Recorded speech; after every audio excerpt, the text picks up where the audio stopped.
In 1985, my wife made the bet with me on our wedding night. She looked me in the eye and said, "Jack, if you put up with me for 40 years, I will give you something impossible." I laughed it off as a joke because Catherine was always full of wild ideas. We never spoke about it again. She died last month in 2024, exactly 40 years later to the day. Yesterday, while the dirt was still fresh on her grave, a lawyer I had never met knocked on my door. He handed me an old brass key, an address in the Scottish Highlands, and a letter that simply read, "You won the bet, Jack. Go alone. Dawn not trust anyone, not even our children." When I arrived in Scotland and opened that door, I realized I had been living with a stranger. And as for my children, they did not come to the funeral to mourn. They came to hunt. My name is Jack Reynolds. I am 71 years old, and I spent my life as a structural engineer ensuring that skyscrapers in Seattle did not collapse under pressure. I know how to spot a hairline fracture in concrete before the whole building comes down. But I failed to see the cracks in my own family until the day I buried my wife. If you are new here, please take a second to hit that subscribe button. It helps this old man share his story with the world. And let me know in the comments which city you are listening from. I always love reading where you folks are. The sound of wet earth hitting a casket is a sound you never forget. It has a finality to it. A heavy thud that says it is over. But for my son Brian and my daughter Emily, it was not a sound of ending. It was a starting pistol. The funeral service was barely over. The guests were still driving away in the rain, and I was standing in my kitchen staring at a sink full of unwashed dishes. My hands were shaking. Not from age, but from a grief so deep it felt like my chest was caving in. Catherine was my anchor. Without her, I felt adrift. I walked into the living room expecting to find my children crying, expecting us to sit together and share memories of their mother. Maybe look at old photo albums. Instead, I found Brian pacing the room with his phone pressed to his ear. He is 42 years old and calls himself an entrepreneur, which is a polite way of saying he has started 6 businesses, and I have paid for him to close 6 businesses. He was running his hand along the fireplace mantel, not affectionately, but like he was checking the quality of the wood. He was speaking loudly. "Yeah, the square footage is huge. The lot alone is worth $2 million easily. I can get it listed by Monday. We just need to clear out the old furniture." I stood in the doorway, frozen. My wife had been in the ground for less than 2 hours, and my son was already selling the house she loved. Emily was sitting on the sofa scrolling on her tablet. She is 38, a real estate agent who drives a leased Porsche she cannot afford. She looked up at me and there were no tears in her eyes. Just a calculation. "Dad," she said, her voice dangerously sweet. Brian and I were thinking, "This house is just too big for you now. It is full of stairs and maintenance. It is a safety hazard, really. We found this amazing assisted living facility in downtown Seattle. It has a view of the water and 24-hour care. You would love it." I looked at them. Really looked at them. I saw the greed radiating off them like heat waves. They did not care about my safety. They cared about the equity in this house. I built this house with my own hands in 1990. I designed the load-bearing walls. I reinforced the foundation. I knew every beam and every screw, and they wanted to liquidate it to pay off their debts. I knew Brian owed money to some bad people because of his gambling. I knew Emily was drowning in credit card debt to maintain her socialite image. I took a deep breath. "I am grieving," I said, my voice raspy. "I am not invalid. I am not selling the house." Brian ended his call and turned to me. His face hardened. "Come on, Dad. Be realistic. Mom is gone. You are 71. You are going to start forgetting things. You are going to leave the stove on. We are just trying to protect our inheritance. I mean, protect you." He slipped. He said the quiet part out loud. our inheritance. I was about to throw them out. I was about to scream that I was perfectly capable of living in my own home. But then a heavy knock echoed from the front door. It was strange. Everyone who came for the funeral had already left. I turned my back on my children and walked to the door. Outside, the rain was pouring down in sheets, typical Seattle weather. Standing on the porch was a man I did not recognize. He was soaked, wearing a trench coat that looked like it was from another century. He held a briefcase tight against his chest. "Mr. Reynolds?" he asked. His accent was thick.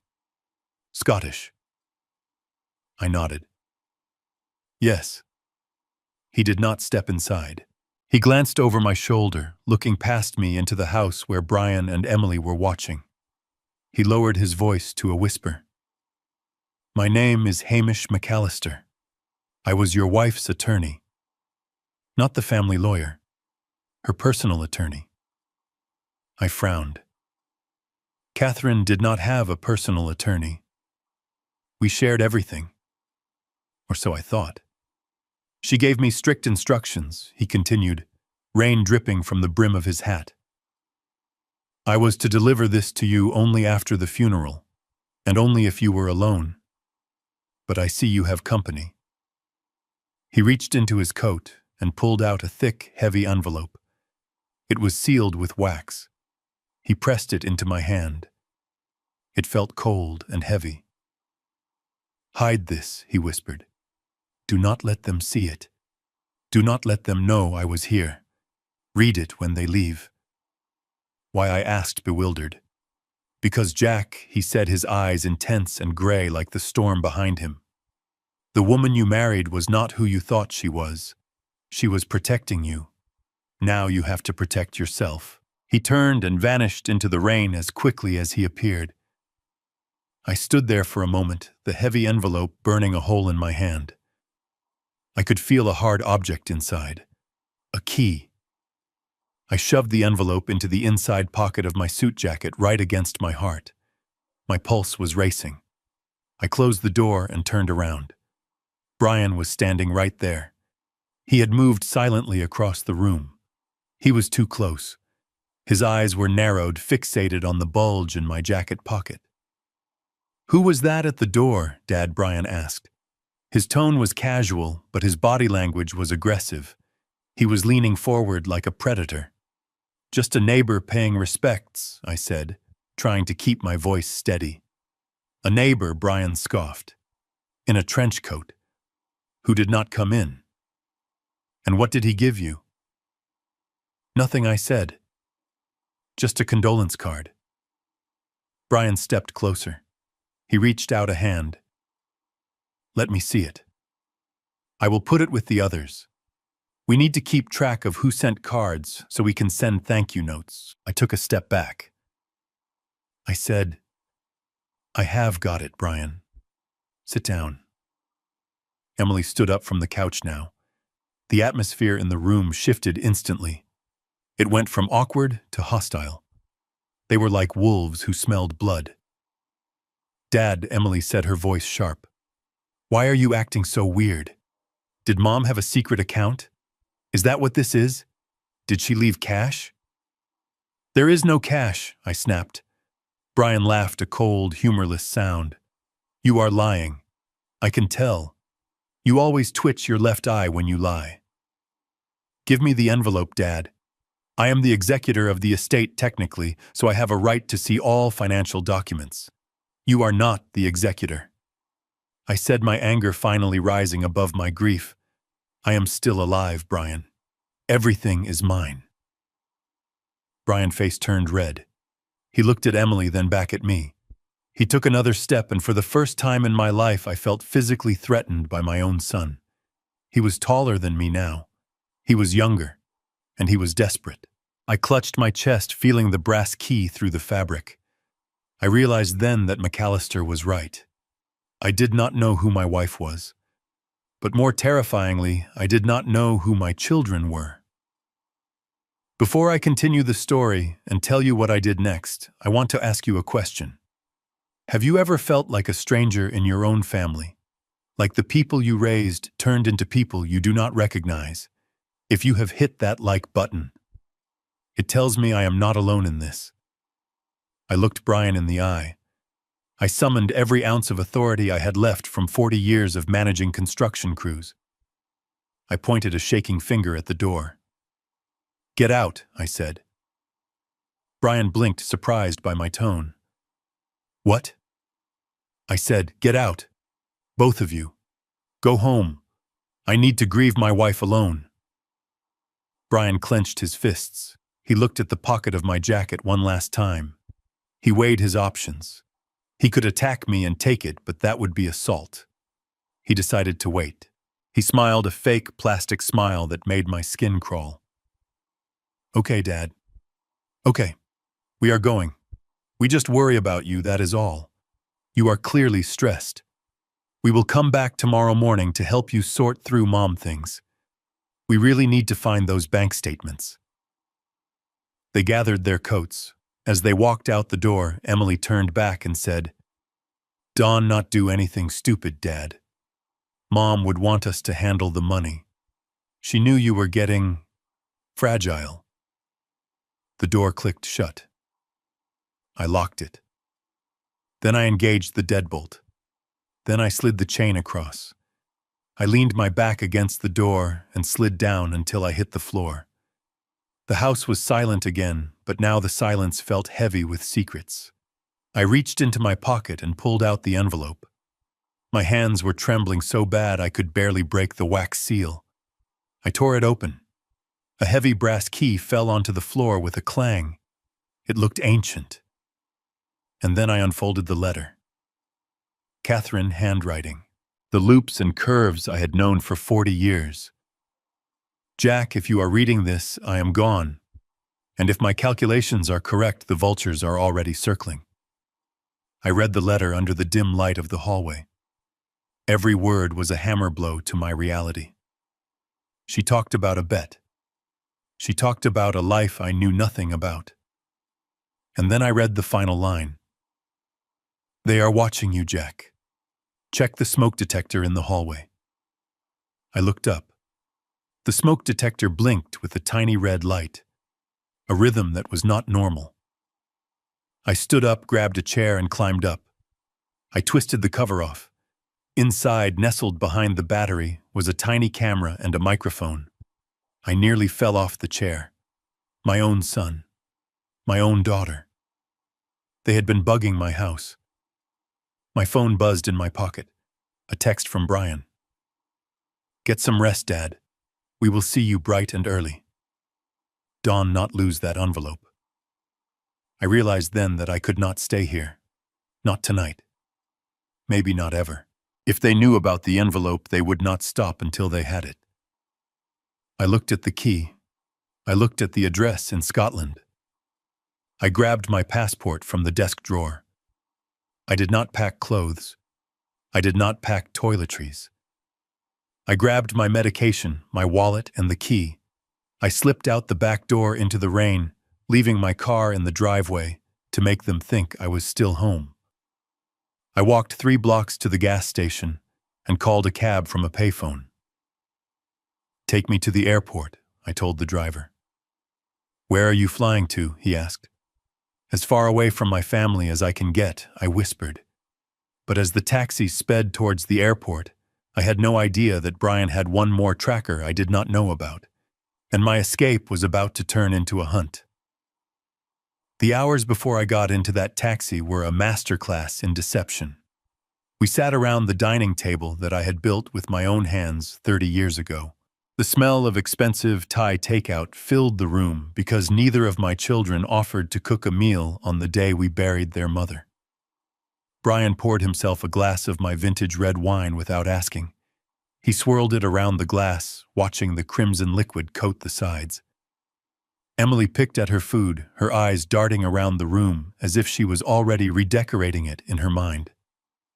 The silence was thick and heavy, like the air before a thunderstorm. Brian cleared his throat and put on his best sympathetic face. The same face he used when he asked me for a loan to start his cryptocurrency venture last year. "Dad, He started his voice low and practiced. We have been talking. Emily and I are really worried about how you are going to manage all of this. He gestured vaguely at the house. This place is massive. The property taxes alone must be a nightmare. And with Mom gone, the upkeep is going to be impossible for one person. Especially at your age. I slowly chewed a piece of chicken, forcing myself to swallow. I am 71, Brian. I am not invalid. I still run 5 miles a week on the treadmill. Emily reached across the table and patted my hand. Her skin felt cold. It is not about your health, Dad. It is about your peace of mind. We want you to grieve without worrying about bills and maintenance. We want to take that burden off your shoulders. We can set up a management trust. Brian and I can handle the finances so you can just relax. Maybe take a trip or move somewhere smaller and safer. I looked at them. My son, the failed businessman. My daughter, the debt-ridden socialite. They did not want to manage my finances. They wanted to drain them. But I knew I had to play the game. If I showed my anger now, they would know I was onto them. I had to be the tired, confused old man they thought I was.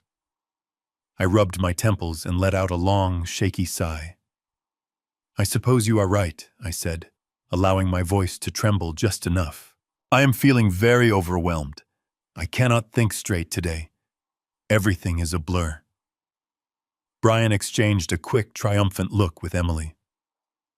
Of course it is, Dad, Emily said soothingly. Why do you not go upstairs and get some rest? We will clean up down here. We can talk about the paperwork in the morning. I nodded slowly, standing up from the table like my joints were made of rusty metal. Thank you, I said. You are good children. I walked up the stairs, listening to their hushed whispers fade behind me, but I did not go to bed. I went into my bedroom, locked the door, and moved a heavy armchair in front of it. Then I opened my closet and pulled out my old laptop. You see, being a structural engineer means you always worry about the integrity of things. Last year, I noticed small amounts of cash missing from my wallet. $50 here, $100 there. I thought I was losing my mind. But just to be sure, I installed tiny pinhole cameras in the main areas of the house. I never told Catherine. I did not want to upset her. I thought maybe it was a housekeeper. I never imagined I would be using them to spy on my own flesh and blood. I booted up the laptop and connected to the secure server. The screen flickered to life, showing me 4 different feeds in grainy, high-definition night vision. My heart hammered against my ribs as I maximized the window for the study. Brian was there. He was not cleaning up dinner. He was in my private sanctuary. He had pulled the drawers out of my mahogany desk and was dumping the contents onto the floor. Papers flew everywhere. Insurance policies, old tax returns, blueprints. He was rifling through them with a frantic energy, tearing open envelopes and tossing them aside when they did not contain what he wanted. He looked like a wild animal tearing apart a carcass. I switched the feed to the kitchen.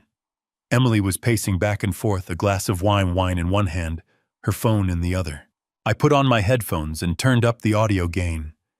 The microphone picked up the hum of the refrigerator, and then her voice crystal clear. Yes, I know it is late, she was saying. Look, I need you to fax the admission forms tonight. Yes, for the memory care unit. No, he has not been officially diagnosed with dementia yet, but he is showing all the signs. Wandering, aggression, forgetting who we are. It is for his own safety. I felt a cold shiver run down my spine. Aggression, forgetting who they are. She was building a narrative. She was creating a paper trail to have me declared incompetent. If they could prove I was mentally unfit, they could take control of everything. The house, the bank accounts, Catherine life insurance. I switched back to the study. Brian was on the phone now, too. He had found my safe in the corner of the room. He was trying random combinations, spinning the dial with sweaty hands. I am telling you, Mark, the money is there, he hissed into the phone. The old man is sitting on a gold mine. This house is free and clear. No mortgage. I checked the deed online. I leaned closer to the screen, my hands gripping the edge of the desk, so hard my knuckles turned white. Listen, Brian said, pausing to wipe sweat from his forehead. I need you to have the power of attorney papers ready at 8 a.m. sharp. I do not care if it is a rush job. Bring the notary with you. We are going to corner him before he has his morning coffee. He is weak. He will sign anything if we pressure him enough. He laughed, a cruel, ugly sound. Once I have that signature, we can list the house by noon. The market is hot. We can flip this place for $1.8 million quick sale. That covers your debt and leaves plenty for me. Just get the papers ready. $1.8 million. That was the price tag they put on my life. That was what I was worth to them. Not a father, not a provider. Just an obstacle standing between them and a payday. I sat back in my chair, the light from the laptop screen, illuminating the tears drying on my cheeks. The sadness was gone, replaced by a cold, hard resolve. They thought I was weak. They thought I was a confused old man who would roll over and die to make their lives easier. They were wrong. I looked at the time on the screen. It was just past 10 p.m. They were downstairs planning my demise, thinking I was asleep. They had a plan for 8 a.m. That gave me 10 hours. But I did not need 10 hours. I reached into my pocket and touched the brass key Catherine Lawyer had given me. Go alone, the letter had said. Do not trust them. Catherine knew. She had seen this coming years ago. She knew that one day her sweet children would turn into these monsters, and she had given me an escape hatch. I closed the laptop and wiped the drive remotely just in case they found it.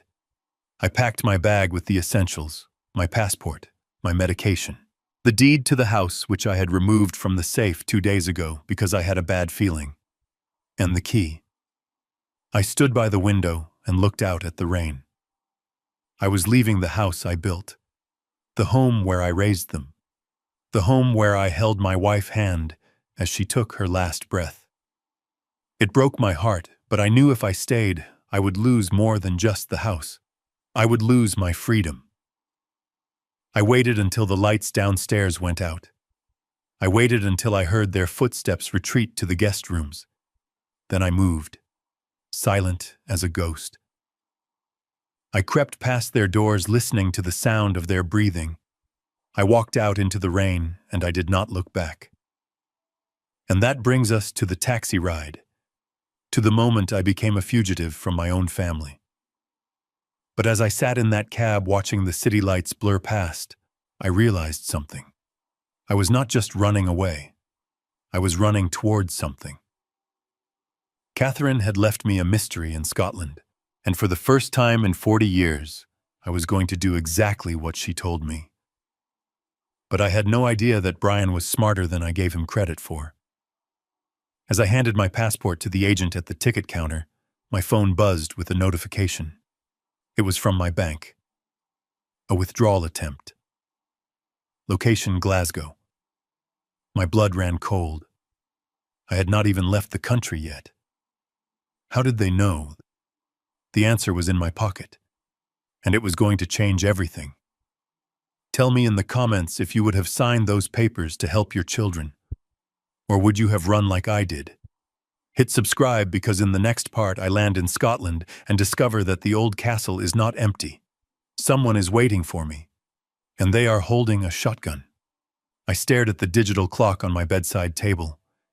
The red numbers read 11:42 at night. Every minute that ticked by felt like a countdown to my own execution. At 8 in the morning, my children were coming back with a notary and a lawyer to strip me of my dignity. I knew the legal system. Once they filed that paperwork alleging dementia, it would take me months or even years to fight it. By then, they would have sold the house and drained the accounts. I could not wait until sunrise. I had to move now. I grabbed my old leather duffel bag from the back of the closet. It was dusty and smelled like cedar, but it was sturdy. I did not pack clothes. Clothes are heavy and I could buy new shirts in Scotland. I packed what an engineer calls the critical load: my passport, my birth certificate, the deed to the house which I had retrieved from the safe earlier that week on a hunch, and my medication. I swept the bottles of lisinopril and statins into the bag. My heart was pounding so hard against my ribs, I worried I might need a nitroglycerin pill right then and there. Then came the most difficult calculation. My phone, that sleek black rectangle on the nightstand, was a tracking device. Brian had installed the family locator app years ago, claiming it was for safety. Now I knew it was a digital leash. If I took it, they would know exactly where I was the moment I left the driveway. But if I left it, they might call, and when I did not answer, they would come over early. I made a choice. I plugged the phone into the charger on the nightstand. Let them track a ghost. I reached into the bottom drawer of my desk and pulled out an old Nokia brick phone I had kept as a backup since 2005. It had a prepaid SIM card I used for emergencies. This was the definition of an emergency. I slipped it into my pocket, along with the heavy brass key. I zipped the bag. It was light. 40 years of life in this house reduced to 5 pounds of paper and plastic. I put on my raincoat and a tweed flat cap. I looked at the room one last time. The bed where Catherine and I slept. The photos on the dresser. I was not just leaving a building. I was leaving my history. But to preserve that history, I had to survive. I opened the bedroom door. The hallway was pitch black. I knew this house better than I knew the back of my hand. I knew that the third step from the top creaked if you stepped in the center, so I hugged the wall. I moved slowly, placing my feet with the precision of a cat burglar. I made it to the landing when a sound froze the blood in my veins. A door handle turning. It was the guest room down the hall. Brian room. I pressed myself into the shallow alcove where the linen closet was. The shadows were deep there, but if he turned on the hallway light, I was finished. The door creaked open, and a slice of yellow light cut across the darkness. Brian stepped out. He was wearing boxer shorts and a t-shirt that was too tight for his stomach. He looked disheveled and grumpy. My heart was hammering so loud I was sure he could hear it. Thump, thump, thump. I held my breath, my lungs burning. Brian did not look towards the stairs. He turned towards the bathroom, rubbing his eyes. He was muttering to himself. Something about interest rates and fast cash. He walked right past me. I could smell the stale wine on his breath. He was 5 feet away. If I sneezed, if I shifted my weight, if the floor settled, he would see me. And if he saw me with a bag in the middle of the night, the charade would be over. He would physically stop me. I knew that now. He was younger and stronger and desperate. He went into the bathroom and closed the door. The lock clicked. I let out a breath that was more like a silent scream. I had maybe 2 minutes. I moved. I did not run, but I walked with urgent purpose. I skipped the creaky step. I glided down the staircase, gripping the banister to take the weight off my feet. I reached the foyer. The front door was too loud. The heavy oak door had a tendency to stick in the damp weather. I headed for the kitchen. I had oiled the hinges on the back door 3 months ago. Good maintenance pays off. I slid the bolt back. It made a soft metallic slide barely audible over the sound of the rain outside. I turned the handle and stepped out into the cold, wet night. The rain hit my face and it felt like freedom. I gently pulled the door closed until it clicked. I did not lock it. I did not want the sound of the deadbolt to travel through the pipes. I did not go to the garage. Starting a car engine would wake the dead, let alone Brian. I walked. I walked down the long driveway, keeping to the grass, so my shoes would not crunch on the gravel. When I reached the street, I turned left. I had called a taxi company from the landline in the basement 10 minutes ago, telling them to pick me up 2 blocks away at the corner of Elm and Pine. I told the dispatcher I was an early shift worker. The walk was brutal. The wind whipped through my coat. My knees ached. Every pair of headlights that swept down the street made me jump into the bushes like a criminal. I felt a surge of anger. I was a 71-year-old man, a respected professional, a father, and here I was hiding in the shrubbery of my own neighborhood because my children had turned into vultures. I saw the yellow lights of the taxi idling at the corner. I opened the back door and slid in. The heat inside the car fogged up my glasses. SeaTac Airport, I said, keeping my head down. The driver, a young man with a turban, looked at me in the rearview mirror. No luggage, sir. Just the bag. Just the bag, I said. I am in a hurry. We drove in silence. I watched the streets of Seattle pass by, the coffee shops where Catherine and I had Sunday dates, the park where I taught Brian to ride a bike, the mall where Emily threw a tantrum until I bought her that prom dress. Memories flashed by like a sad movie reel. When we got to the airport, I paid in cash. I threw my SIM card from the Nokia into a trash can outside the terminal and bought a new one from a vending machine inside.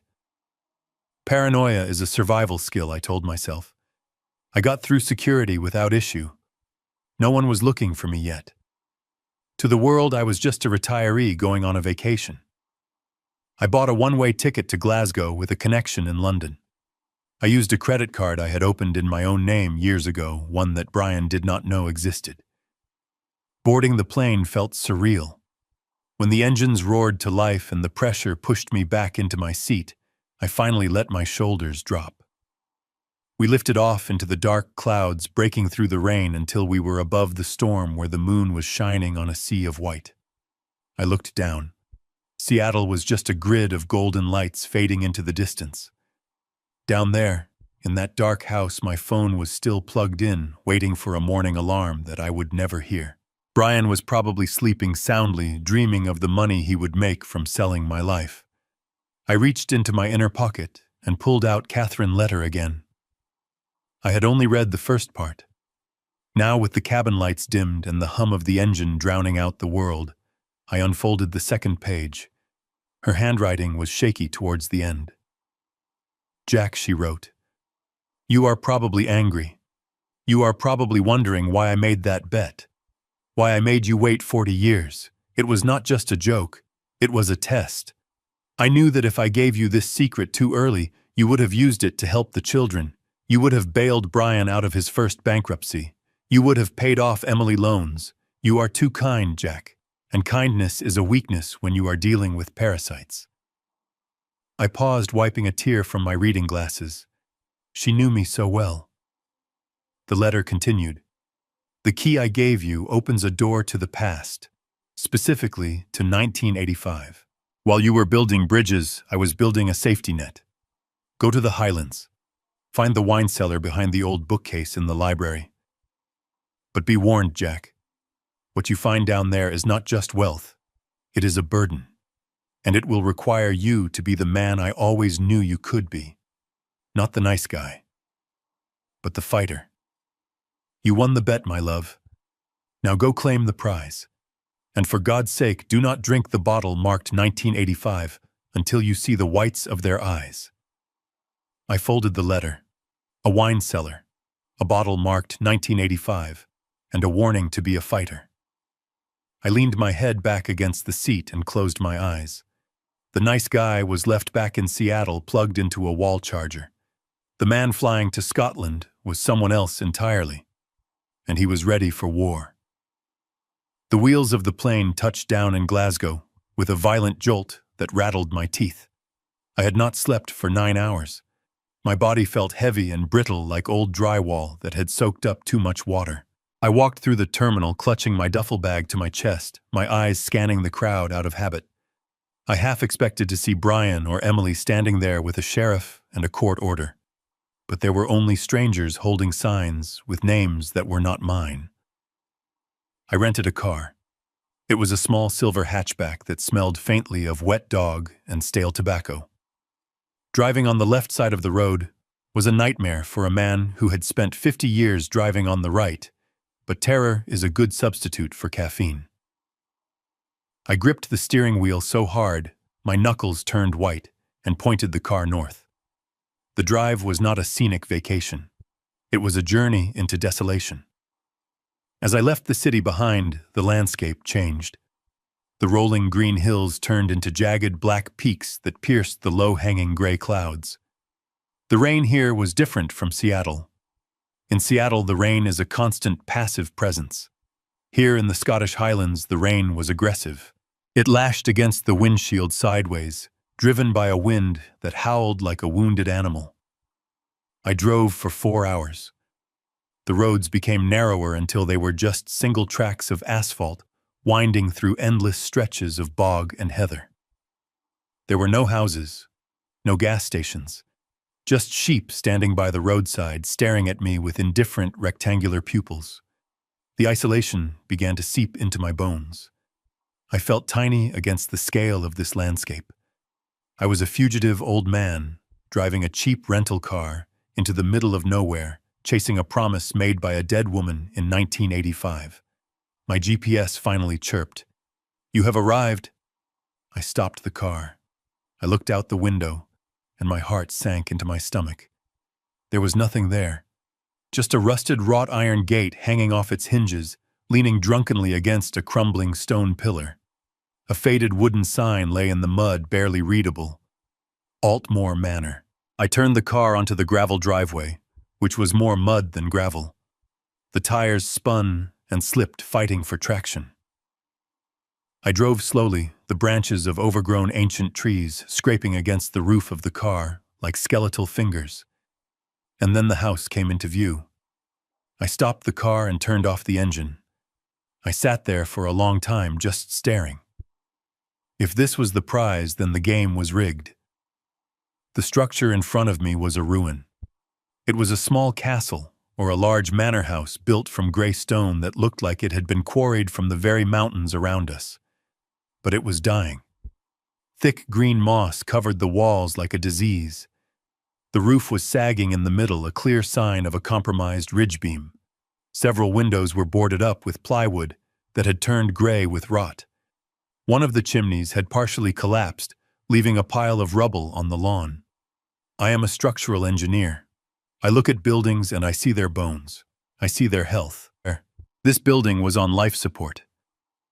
I stepped out of the car, and the wind immediately tried to knock me over. I pulled my coat tighter around me and walked towards the front door. My boots squelched in the mud. I looked up at the facade. I saw water damage. I saw rising damp. I saw 50 years of neglect. "Catherine," I whispered into the wind. "What have you done?" Was this her revenge? Was the impossible thing she promised me just a money pit? A final burden to weigh me down before I died? I felt a surge of bitterness. I had left my comfortable home, my paid-off mortgage, my warm bed for this. A pile of wet rocks in a country where the sun apparently never shined. I almost turned back. I almost got back in the car and drove to the nearest airport to fly home and face my children. At least the nursing home Emily wanted to put me in would have central heating and a roof that did not leak. But then I felt the weight of the brass key in my pocket. It felt warm against my hip. Go alone. Do not trust anyone. I walked up the stone steps to the front entrance. The steps were slick with algae. The front door was massive, made of dark oak and bound with iron straps. It looked like the only solid thing in the entire house. I took the key out. My hand was shaking from the cold and the adrenaline. I looked at the keyhole. It was large and intricate. I slid the key in. It fit perfectly. I expected it to be stuck. I expected the mechanism to be rusted shut after 40 years. I prepared myself to use my shoulder to force it open. But the key turned with a smooth, satisfying click. The mechanism was oiled. Recently. I frowned. That was impossible. The gate was broken. The driveway was a mess. The windows were boarded. Who would oil a lock in a ruin? I pushed the door handle down. The heavy oak door swung inward silently on well-greased hinges. I stepped across the threshold, bracing myself for the smell of mildew and rat droppings. I expected darkness. I expected cold that was deeper than the outside. Instead, I gasped. The air that hit my face was warm, toasty warm. It smelled of burning pine wood, expensive beeswax polish, and something else. Roasted meat, rosemary, and garlic. I blinked, trying to adjust my eyes to the dim light. I was standing in a grand foyer. The floor was not rotting wood, but polished checkered marble that gleamed under the light of a massive crystal chandelier hanging from the ceiling. The walls were not covered in moss, but paneled in rich glowing mahogany. I walked further in my muddy boots, making a squishing sound that echoed in the silence. To my left, through a large archway, was a drawing room. A massive stone fireplace dominated the wall, and a roaring fire was crackling in the hearth, sending dancing shadows across the room. There were Persian rugs on the floor, leather armchairs that looked soft and inviting. The boarded-up windows I had seen from the outside were covered on the inside by heavy velvet curtains blocking the view of the plywood. It was a sanctuary. It was a fortress disguised as a ruin. I stood there, stunned, unable to process the disconnect between the exterior and the interior. Catherine had not bought a ruin. She had bought a hideout, a place that looked worthless to the world, but was a palace on the inside, just like her. She never wore jewelry. She drove a 10-year-old car, but she had a heart of gold and apparently a secret fortune. "Hello," I called out, my voice trembling. "Is anyone here?" Silence answered me, just the crackle of the fire and the ticking of a grandfather clock in the corner. I walked towards the fire, drawn to the heat. I held my frozen hands out to the flames. On the small table next to the leather armchair, there was a tray. On the tray was a crystal decanter filled with an amber liquid and a single glass. Beside the glass was a folded note. I picked up the note.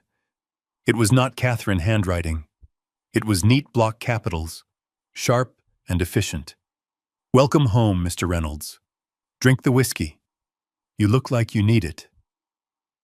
I am in the kitchen. Do not come in yet. I am finishing the sauce." My heart skipped a beat. I was not alone. Someone had been expecting me. Someone had lit the fire. Someone was cooking dinner.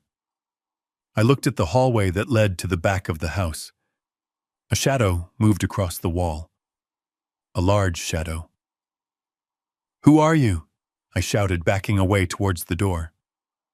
A deep voice echoed from the hallway, a voice that sounded like gravel grinding together. "I am the insurance policy," the voice said, and then heavy footsteps started coming towards me. Thud. Thud. Thud. I gripped the heavy brass key in my hand like a weapon. I did not know if I was about to meet a friend or an executioner. But one thing was certain. The game Catherine had started 40 years ago was far more complex than I had ever imagined. And the players were already on the board. Tell me in the comments if you would have run out the door or stayed to face the stranger. Because I stayed. And what walked out of the shadows was something I never saw coming. Hit like if you want to see who is hiding in the castle. The massive figure stepped out of the shadows, and the firelight revealed a face carved from granite. He was an older man, maybe my age, but built like a dockworker, with broad shoulders and hands the size of shovels. He wore a pristine black suit that looked strained across his chest. He did not attack me. Instead, he bowed deeply, a gesture of old-world respect that felt out of place in this crumbling castle. I lowered the brass key which I had been holding like a dagger. "Who are you?" I asked, my voice echoing in the large room. He did not answer. He tapped his throat with two thick fingers and then shook his head. He was mute. He reached into his pocket and pulled out a small laminated card. I took it. It read, "My name is Angus. I am the caretaker of Altmore Manor. I do not speak and I cannot hear, but I read lips perfectly. Please face me when you talk. Mr. McAllister sent me to serve you." I looked at Angus and nodded. The tension in my shoulders released slightly. "I am Jack," I said clearly. "I suppose you know why I am here." Angus smiled a warm expression that transformed his rugged face. He gestured for me to sit in the leather armchair. He brought the tray of food closer. It was a hearty venison stew, steaming hot. I realized I had not eaten since the funeral reception. I sat down and ate voraciously, while Angus stood by the fireplace, adding logs to the fire with a rhythmic precision. When I finished, Angus tapped me on the shoulder. He pointed to the hallway and then made a motion with his hands, like opening a book. He wanted me to follow him. We walked through the silent house. The juxtaposition was jarring. The hallways were drafty and smelled of damp earth, but every room we passed was immaculate.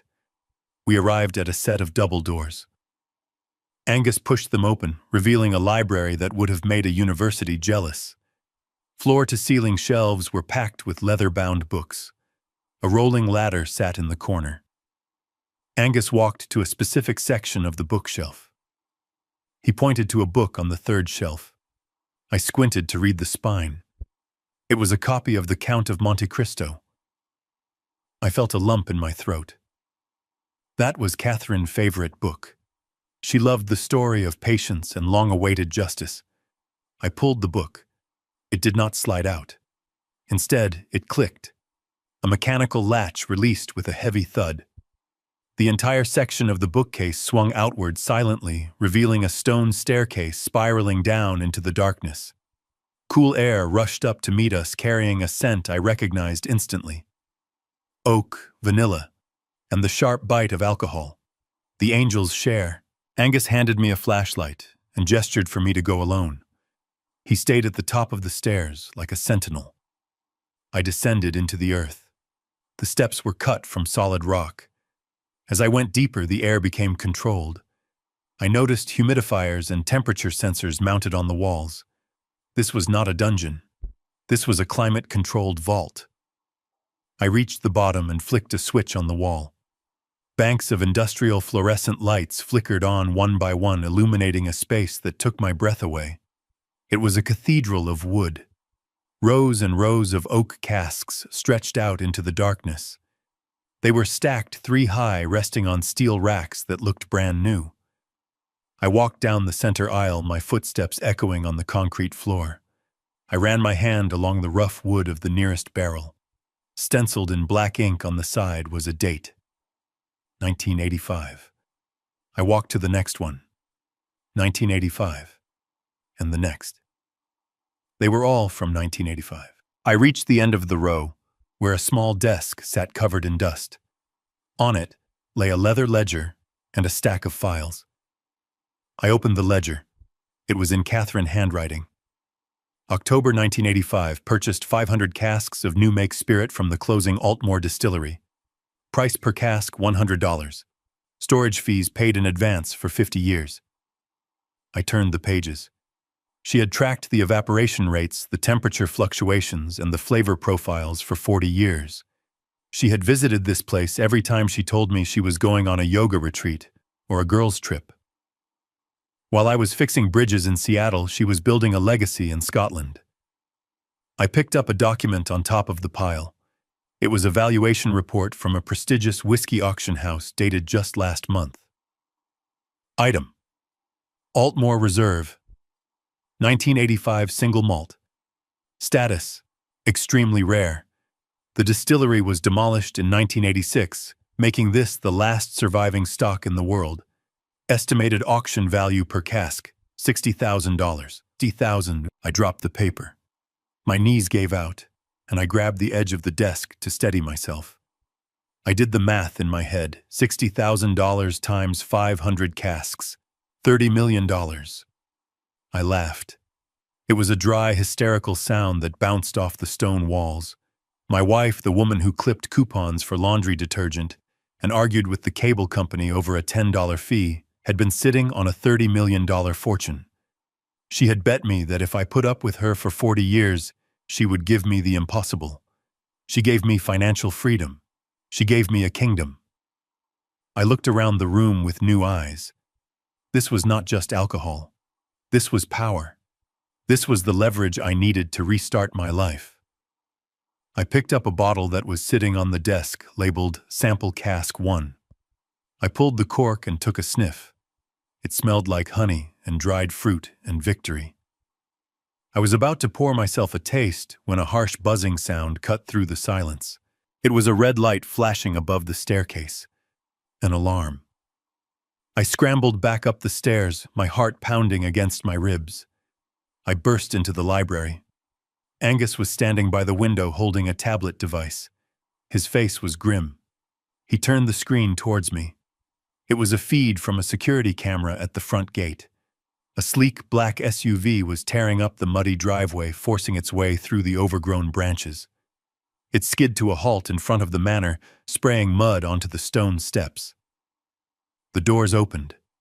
First came the driver, a large man in a cheap suit who looked like a rented thug.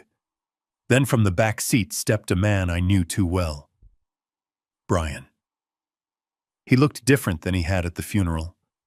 He was wearing a tactical jacket and hiking boots. His face was twisted in a snarl of determination. He pointed at the house, shouting something I could not hear. Then the other door opened. Emily stepped out, clutching her designer handbag, looking disgusted by the mud, but equally determined.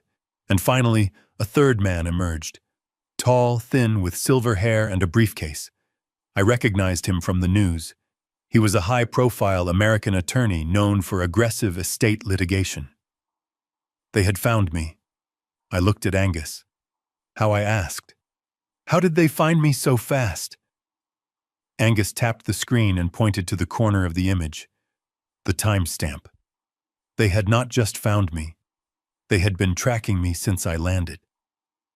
Brian walked up the steps and pounded on the heavy oak door. The sound echoed through the house like a gunshot. "Open up, Dad!" Brian shouted, his voice muffled but audible through the wood. "We know you are in there. We have a court order. Open the door or we are going to kick it down." I looked at the library bookshelf. It was still open, revealing the glow of the gold mine below. If they saw the barrels, they would never let me go. They would declare me insane, lock me up, and drink my fortune dry. I looked at Angus. He was waiting for a command. He looked ready to fight, but he looked to me first. The engineer in me took over. Assess the load. Identify the failure points. Reinforce the structure. Close the shelf, I ordered. Angus pushed the book, and the heavy bookcase swung shut, sealing the secret away. I smoothed my jacket and took a deep breath. I was not the victim anymore.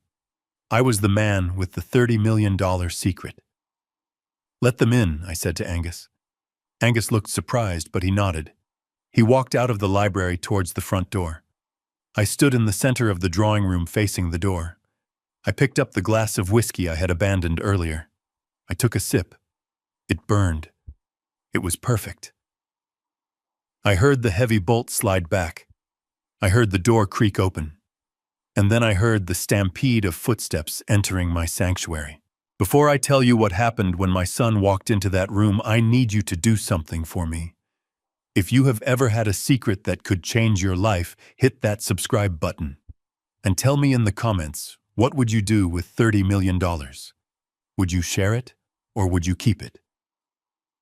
Brian stormed into the room, his eyes scanning the space until they landed on me. He stopped dead. He saw the fire. He saw the luxury. He saw the glass in my hand. "Found you," he whispered. And then he smiled. But it was not a happy smile. It was the smile of a man who thinks he has just caught a rat in a trap. He was wrong. He was the one in the trap. He just did not know it yet. Brian stormed into the drawing room with the force of a hurricane. The heavy oak door slammed against the wall behind him, sending a vibration through the floorboards that I felt in the soles of my feet. For a split second, I saw the rage in his eyes. It was a raw, primal hunger, the look of a man who has been denied his meal. But then, as his eyes adjusted to the light, and he saw me standing by the fire holding a glass of whiskey, A transformation occurred that was truly terrifying to watch. The snarl vanished from his lips. His shoulders dropped. His face crumpled into a mask of pure anguish.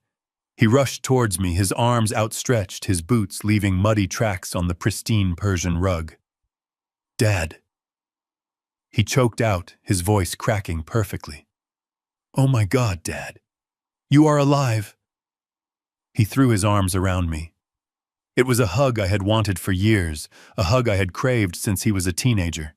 But now, as his wet tactical jacket soaked into my dry shirt, I felt nothing but revulsion. It was not a hug of affection. It was a hug of possession. He was checking to see if I was real, if I was solid, if I was captured. I stood stiff as a board, my arms at my sides, holding my whiskey glass out so it would not spill. I did not hug him back. "You can stop the act, Brian," I said, my voice calm and cold. "There is no audience here. Just us." Brian pulled back, gripping my shoulders with hands that were shaking.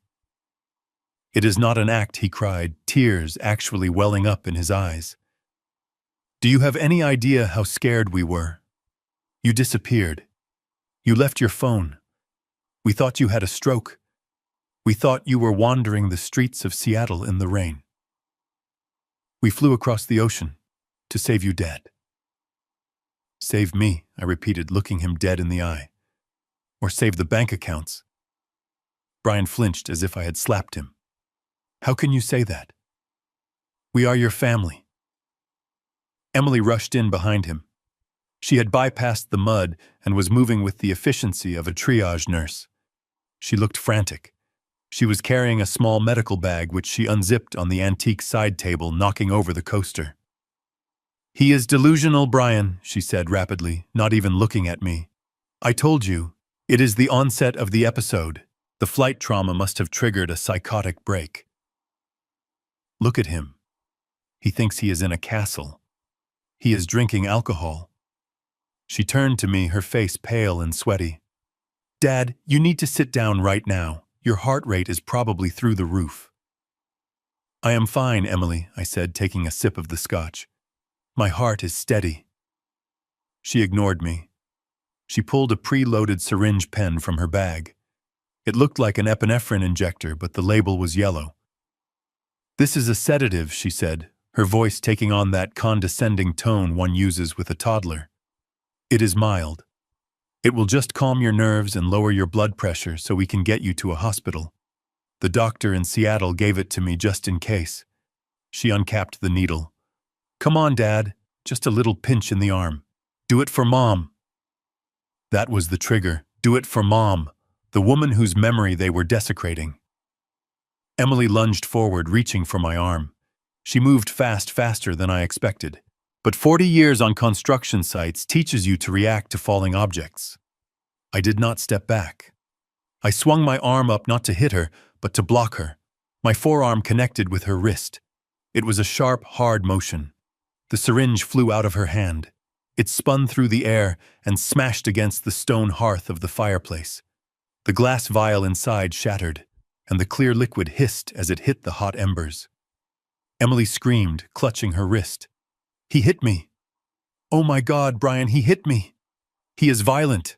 "I did not hit you," I said, my voice rising for the first time. "I stopped you from drugging me in my own house. That is enough." The third man, the silver-haired lawyer, stepped forward.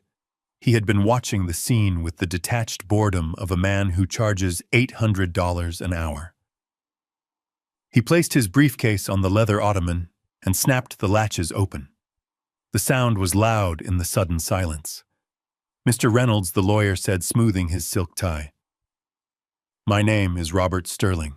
I represent your children in the matter of your estate and your personal welfare." He pulled a thick stack of documents from the case. They were stamped with the official seal of the King County Superior Court in Washington State. "What is that?" I asked, pointing at the papers with my glass. "This is an emergency ex parte order granting temporary guardianship of your person and your estate to Brian and Emily Reynolds." I laughed. It was a dry, bitter sound. "You have no jurisdiction here. This is Scotland. That is an American court order. Mr. Sterling smiled a thin, predatory smile. That is technically true for the moment. However, we have already contacted the Scottish authorities. Given your flight risk, your history of heart problems, and the violent behavior we just witnessed, which I will be testifying to in an affidavit, the local magistrate will honor this order within the hour. We are here to escort you back to the United States for a full psychiatric evaluation. He stepped closer, holding the paper out like a weapon. You have two choices, Mr. Reynolds. You can come with us voluntarily in a private jet we have chartered, or we can have the local police sedate you and drag you onto that plane in handcuffs. Either way, you are leaving this building tonight. I looked at them. The unholy trinity. My son, the failure, my daughter, the manipulator, and the lawyer, the mercenary. They had me cornered. They had prepared for everything. They had the law on their side. They had the medical narrative, and they had the physical strength. I felt a wave of exhaustion wash over me. Maybe they were right. Maybe I was just a tired old man fighting a war I could not win. I looked at the fire, watching the flames dance. I thought about the $30 million beneath my feet. If I left with them now, I would never see it. They would find it eventually.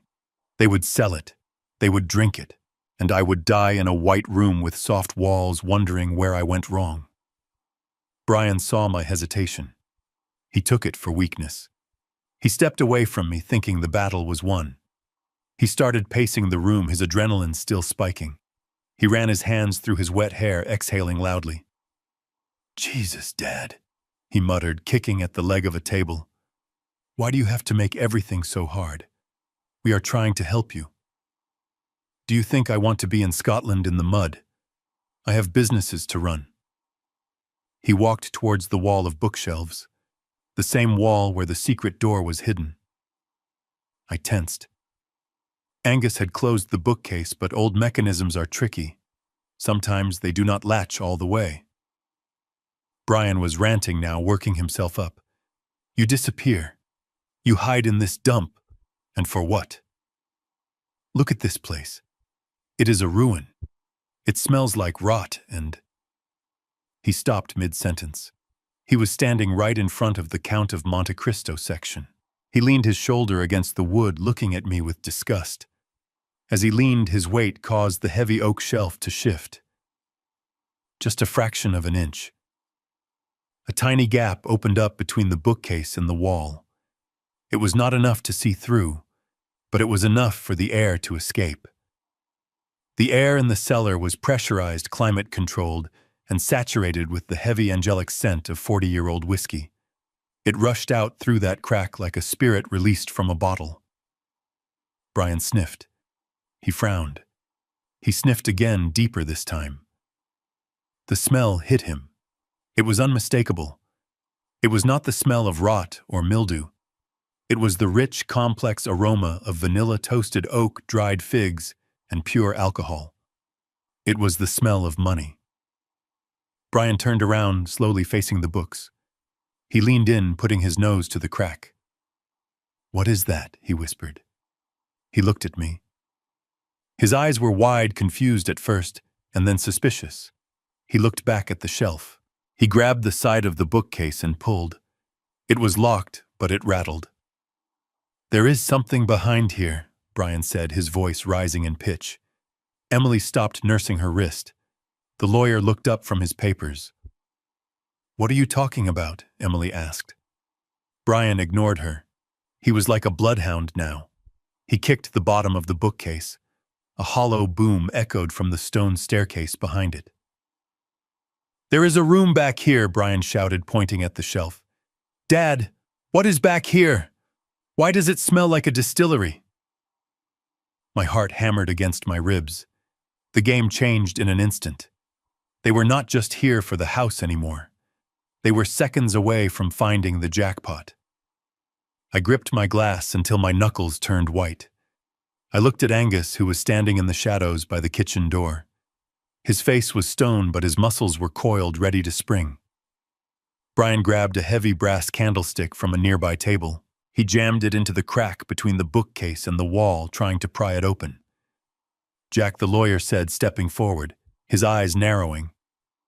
"If you are hiding assets behind that wall, it is a federal crime." I took a deep breath. The time for hiding was over.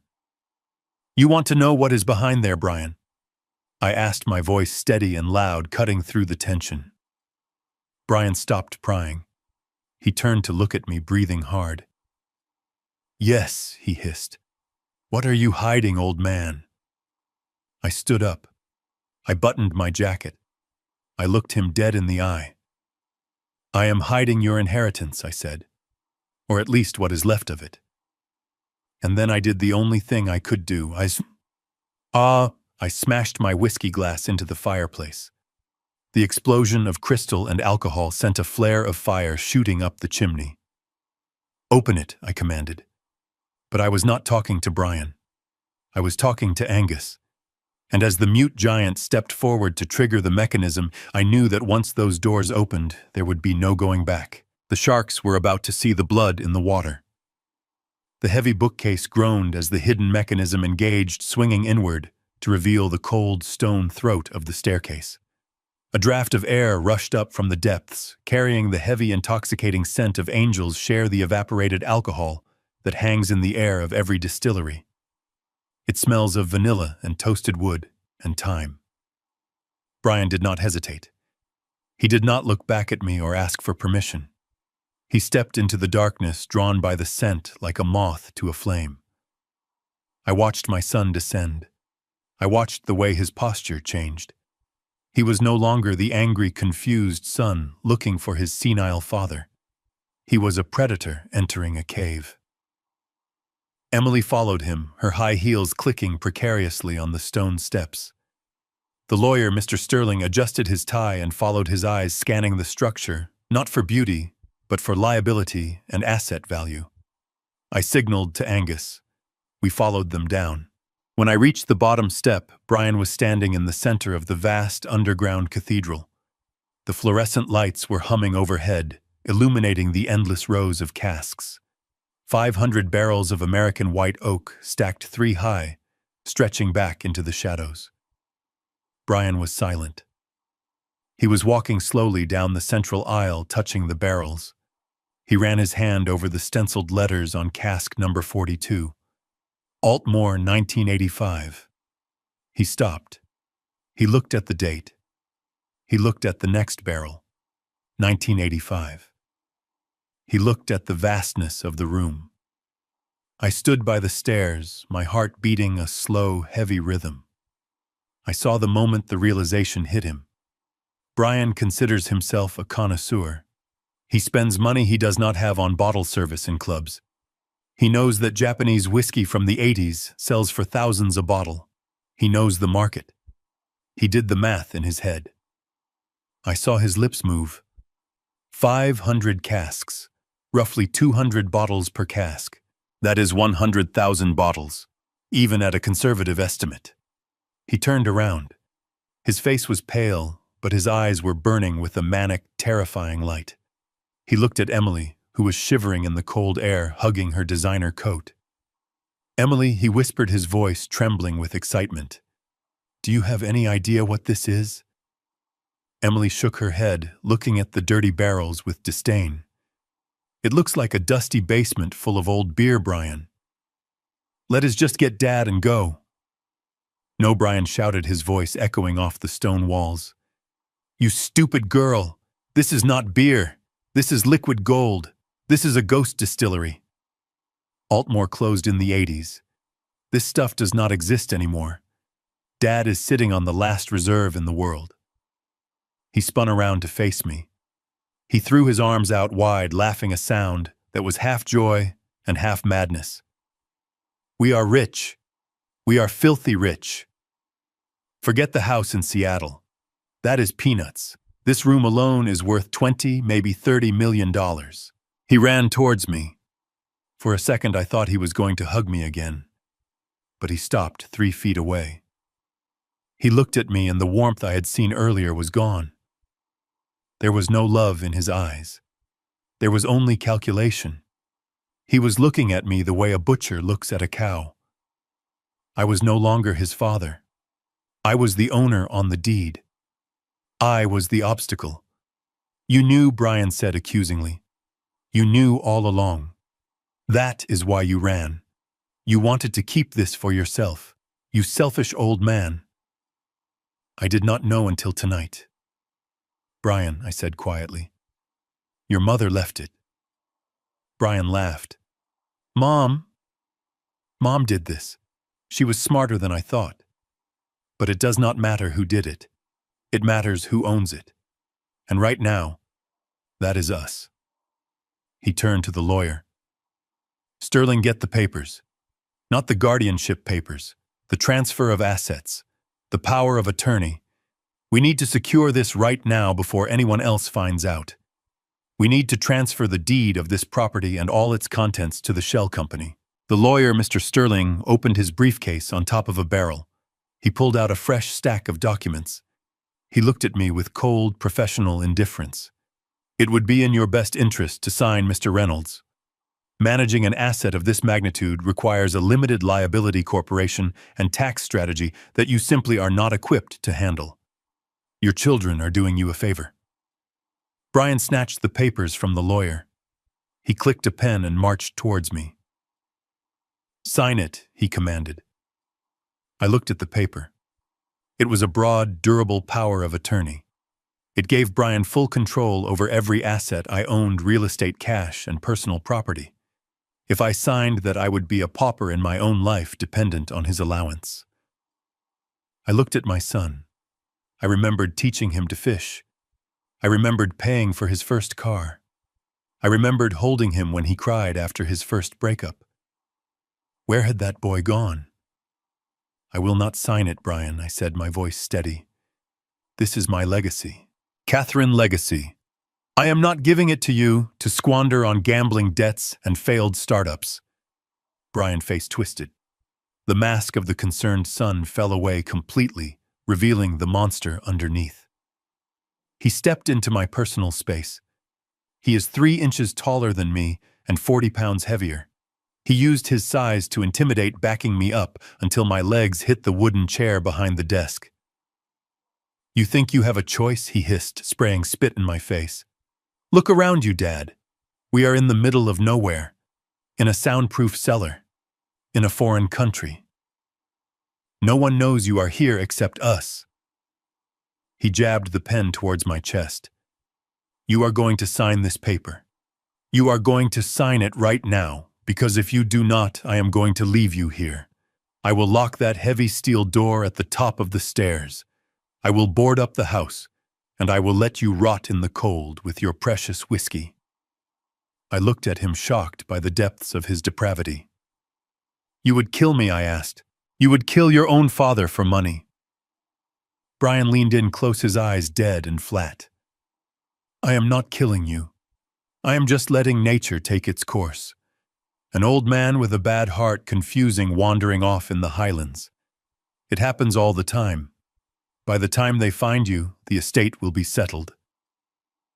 He grabbed my lapel and shoved me. It was a hard, violent push.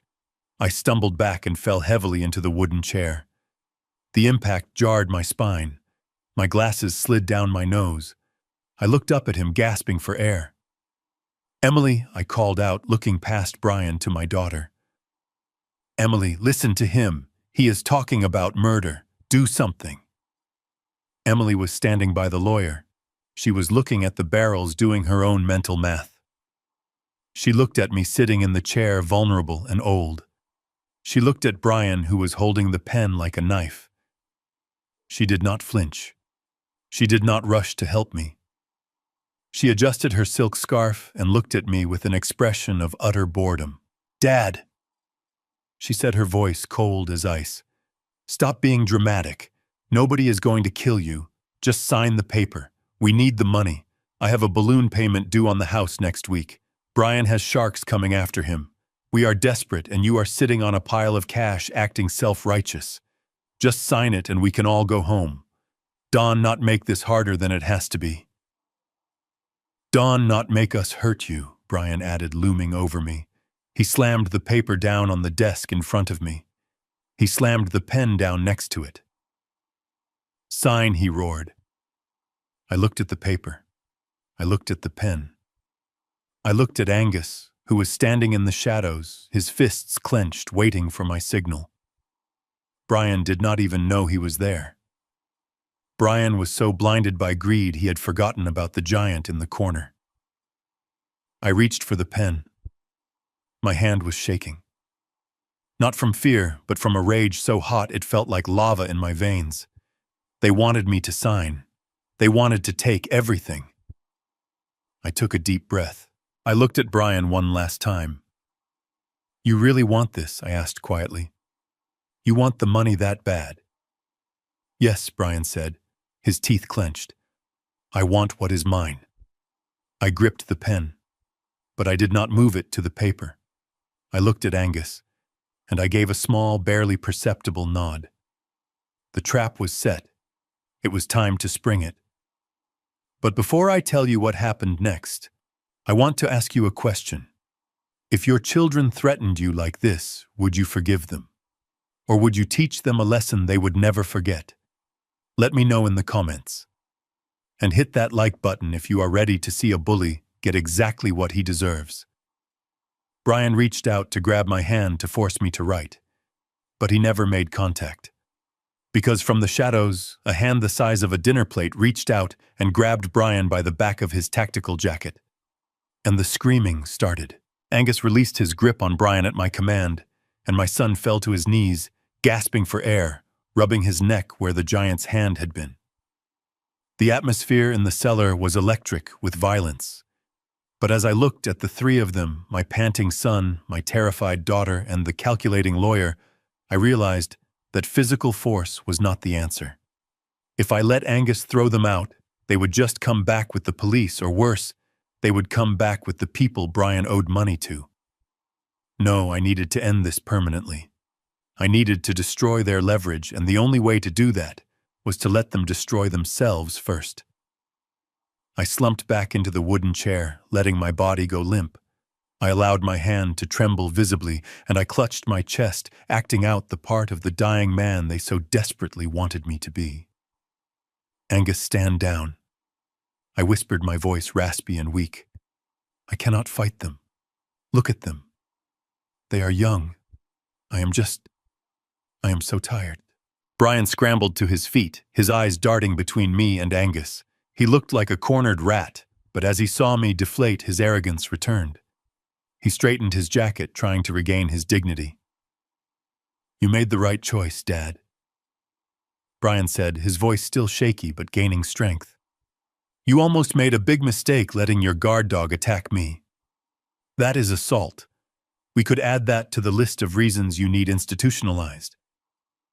I closed my eyes and let out a wheezing breath. "Water," I croaked. "Please." My throat. "I need water before I sign." Emily let out an impatient sigh, but she walked over to the small sink in the corner of the cellar used for rinsing tasting glasses. She filled a dirty glass with tap water and brought it to me. She did not hand it to me gently. She thrust it at my face. "Here," she snapped. "Drink it and sign. We do not have all night." I took the glass with both hands, spilling a little on my shirt to sell the performance. I drank slowly, watching them over the rim of the glass. The lawyer, Mr. Sterling, was reassembling the papers on the desk, smoothing out the creases. He looked nervous. He was checking his watch. I lowered the glass. "I will sign," I said softly. "I will give you the whiskey. I will give you the house. I will give you the power of attorney."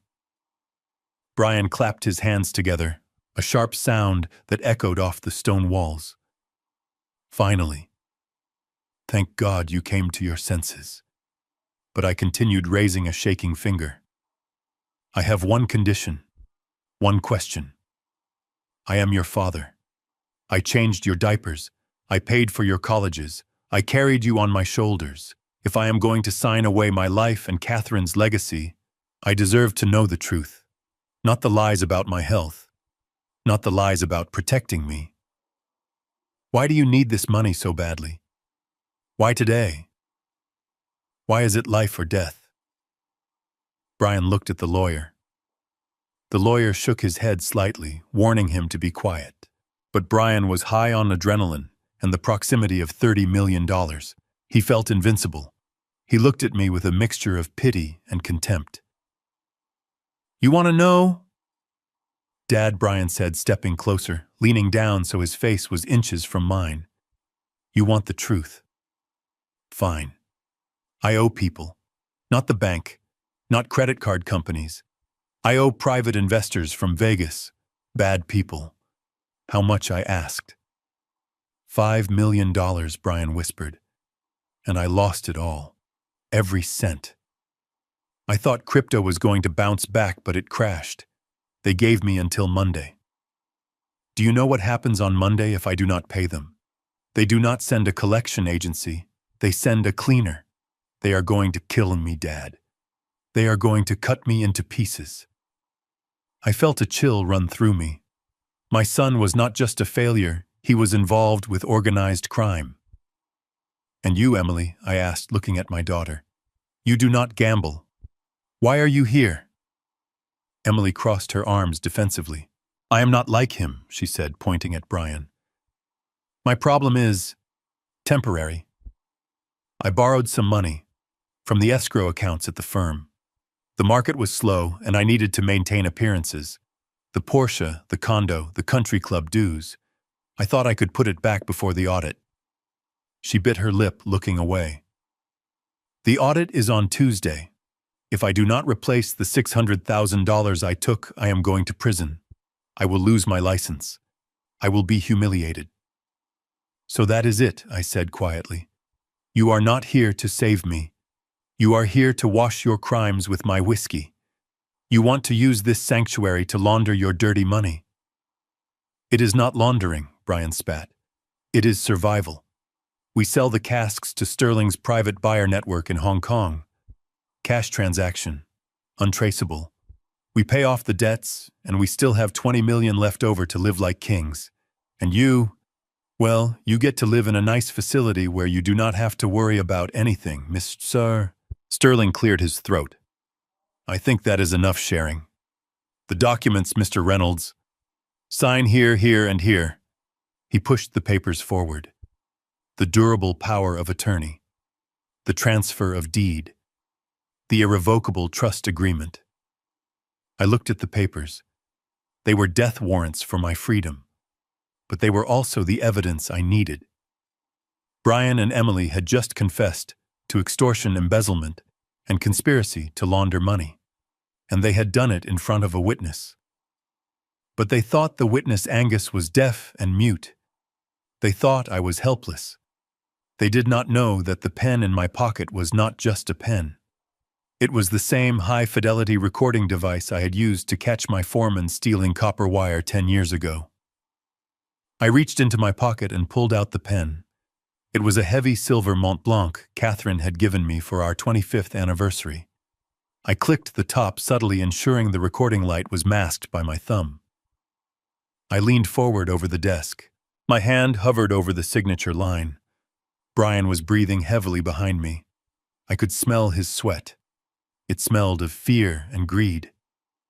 Emily was tapping her foot rhythmically. Do it, Dad, Brian urged. Just sign your name and it is all over. I looked at the paper. I looked at the line that said grantor signature. I thought about the 40 years Catherine and I spent building a life. I thought about the sacrifices, the late nights, the missed vacations. And then I thought about the betrayal, the absolute moral rot standing in front of me. I pressed the pen to the paper. I did not sign Jack Reynolds. I wrote slowly, carefully, carving each letter into the paper with enough pressure to tear the fibers. Seeyounhinhell.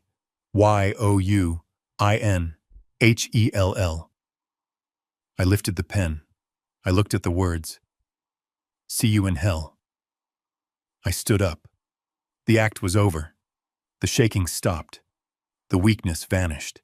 I stood to my full height of 6 feet, drawing myself up with the posture of a man who has borne heavy loads all his life and is finally throwing them down. "What is taking so long?" Brian asked, reaching for the paper. "Let me see." He grabbed the document. He looked at the signature line. He froze. He squinted, thinking he misread it. He brought the paper closer to his face. "See you in hell," he read aloud, his voice confused. "What is this?" I smiled. A real smile.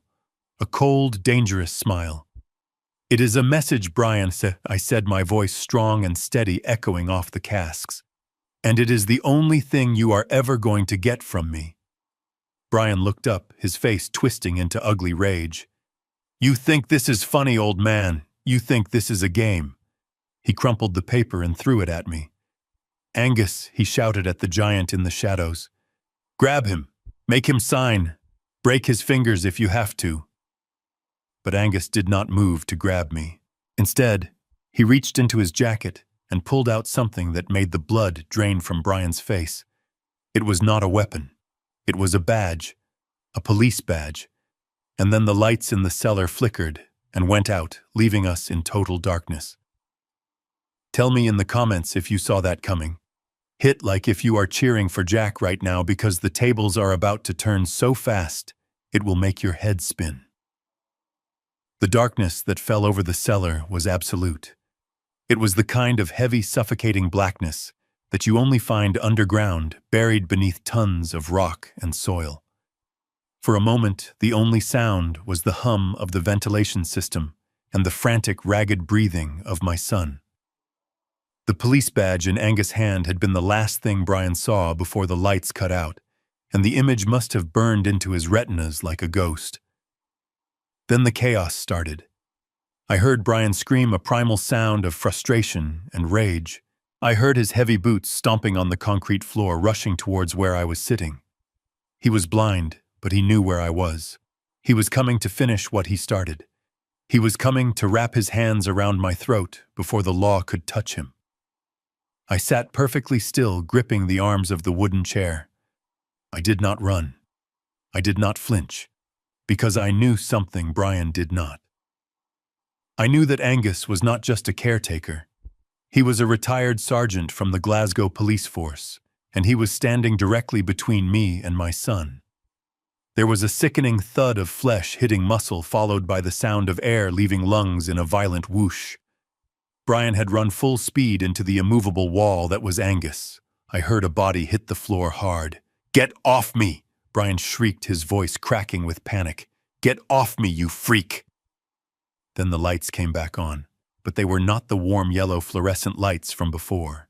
These were blinding white tactical floodlights that had been set up in the corners of the room, unseen in the shadows. They washed out every color, leaving the room stark and clinical like an operating theater. I blinked, shielding my eyes against the glare. When my vision cleared, I saw a scene that will stay with me for the rest of my life. Brian was pinned to the floor, face down. Angus had one knee on Brian's back and one hand holding Brian's wrist in a lock that looked painful enough to snap bone. Brian was thrashing, spitting curses, but he was helpless. Emily was pressed against a stack of whiskey barrels, her hands over her mouth, her eyes wide with terror.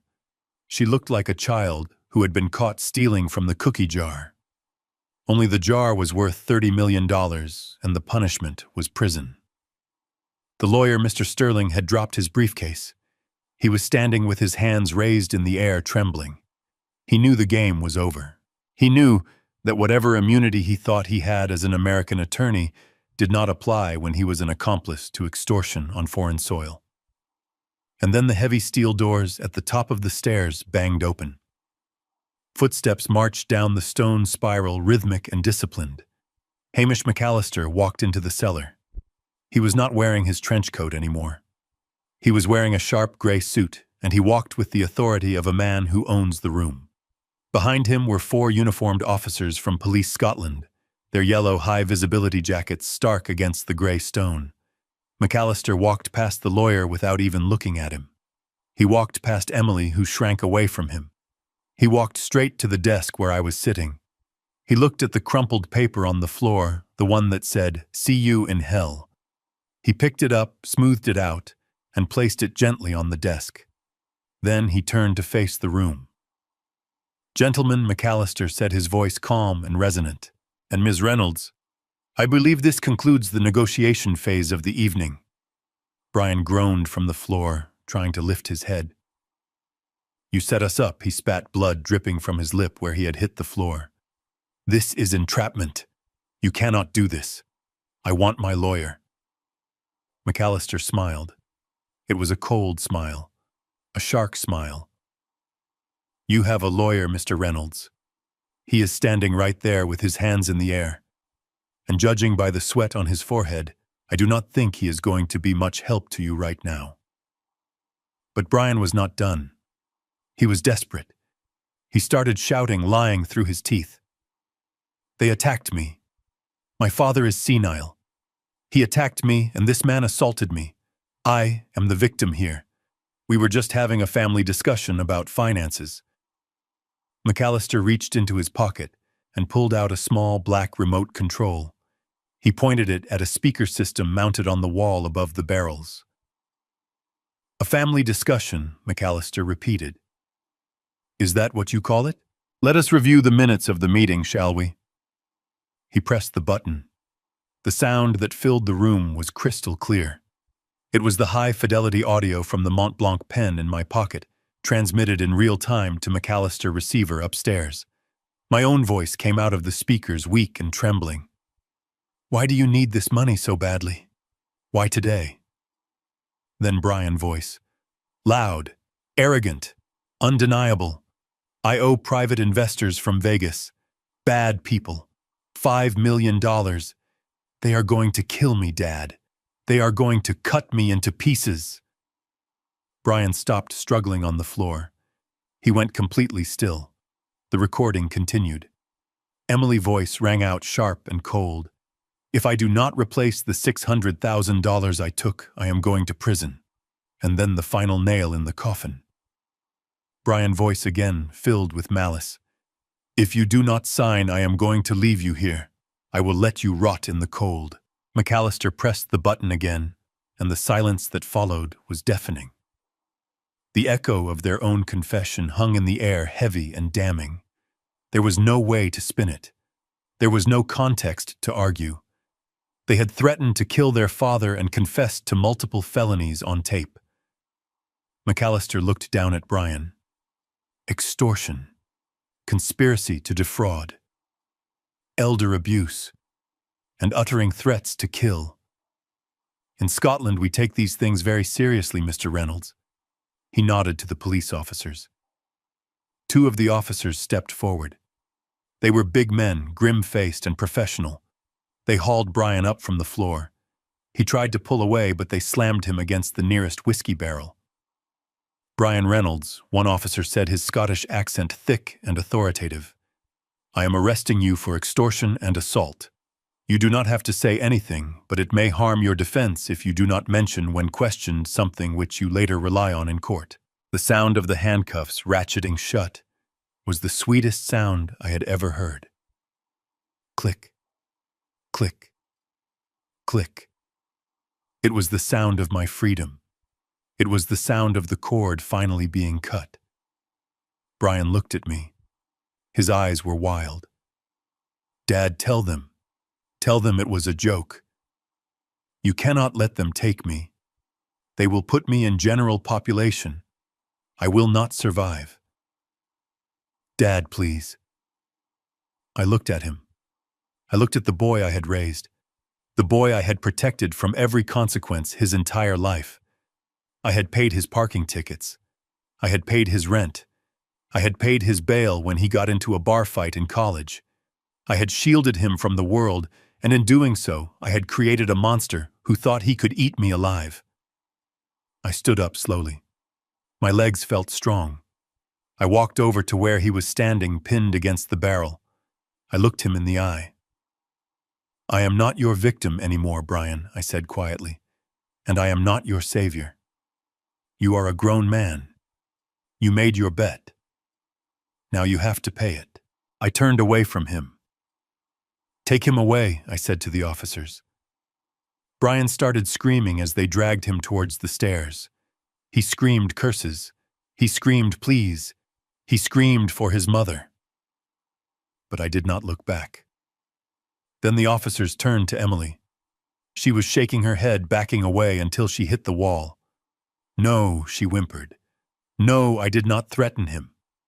That was Brian. I just wanted the loan. I am a mother. You cannot arrest me. I have kids waiting for me in Seattle. McAllister stepped in front of her. You admitted to embezzlement on tape, Mrs. Reynolds, and you stood by and watched while your brother threatened to murder your father. You even encouraged him. That makes you an accessory to the extortion and a co-conspirator. He gestured to the remaining officers. Emily screamed as they grabbed her wrists. It was a high, piercing sound that grated on my nerves. Dawn, not touch me. My jacket is Chanel. You are hurting me. Dad, help me. I watched them cuff her. I watched the cold steel lock around her wrists. I thought about the syringe she tried to stick in my arm. I thought about the nursing home brochure she had in her purse. You should have thought about your kids before you tried to drug your father, Emily, I said. They marched her past me. She looked at me with pure hatred. I will never forgive you for this, she hissed. You are dead to me. I looked at her sadly. I have been dead to you for a long time, Emily. I was just a walking checkbook. Now the checkbook is closed. The lawyer, Mr. Sterling, was the last one left. He was holding his hands out calmly, trying to salvage some dignity. I demand to speak to the American consulate, he said, his voice trembling slightly. McAllister laughed. Oh, do not worry. We will call them. I am sure the American Bar Association will be very interested to hear how you helped your clients plan a hostile takeover of a vulnerable senior citizen estate. I imagine you will be disbarred before your plane lands. The police led him away. I stood alone in the center of the cellar with McAllister and Angus. The noise of the struggle faded as they dragged my children up the stairs. The silence returned to the room. But it was not heavy anymore. It was light. It was clean. McAllister walked over to the barrel where the bottle of 1985 whiskey was still sitting. He picked up the glass I had smashed earlier and sighed. Then he found a clean glass on the shelf. He poured a generous measure of the amber liquid. He handed it to me. Your wife told me you were a patient man, Jack McAllister said. She said you would wait until the very last second to strike. She was right. I took the glass. My hand was steady now. She also told me to give you this, McAllister said, reaching into his pocket. He pulled out a small velvet box. Inside was a simple silver key, much smaller than the brass one. What is this? I asked. McAllister smiled, pointing to a small metal safe box welded to the back of the steel rack behind cask number 1. The final piece of the puzzle, he said. She said you would need it after the storm passed. I walked over to the box. I inserted the silver key. I turned it. Inside was a single VHS tape labeled simply for Jack. I looked at McAllister. We have a video player in the library, he said. I nodded. I downed the whiskey in one gulp, feeling the fire burn away the cold feeling of seeing my children in handcuffs. Let us go, I said. I want to hear what she has to say. I followed him up the stairs, leaving the $30 million in the dark. I did not care about the money right then. I just wanted to see my wife one last time. McAllister held up a hand to the police officers, signaling them to pause. The heavy oak doors at the top of the stairs were open, ready to swallow my children into the justice system. But there was one final piece of business to attend to. One final truth that needed to be spoken aloud, not for the court record, but for the soul of this family. Wait, McAllister said, his voice commanding the room. Before you take them away, there is a document they need to hear. It is the addendum to Catherine Reynolds' last will and testament. Brian stopped struggling against the handcuffs. He looked back at us, his face a mask of sweat and blood, but his eyes still held a flicker of hope. Maybe he thought there was a loophole.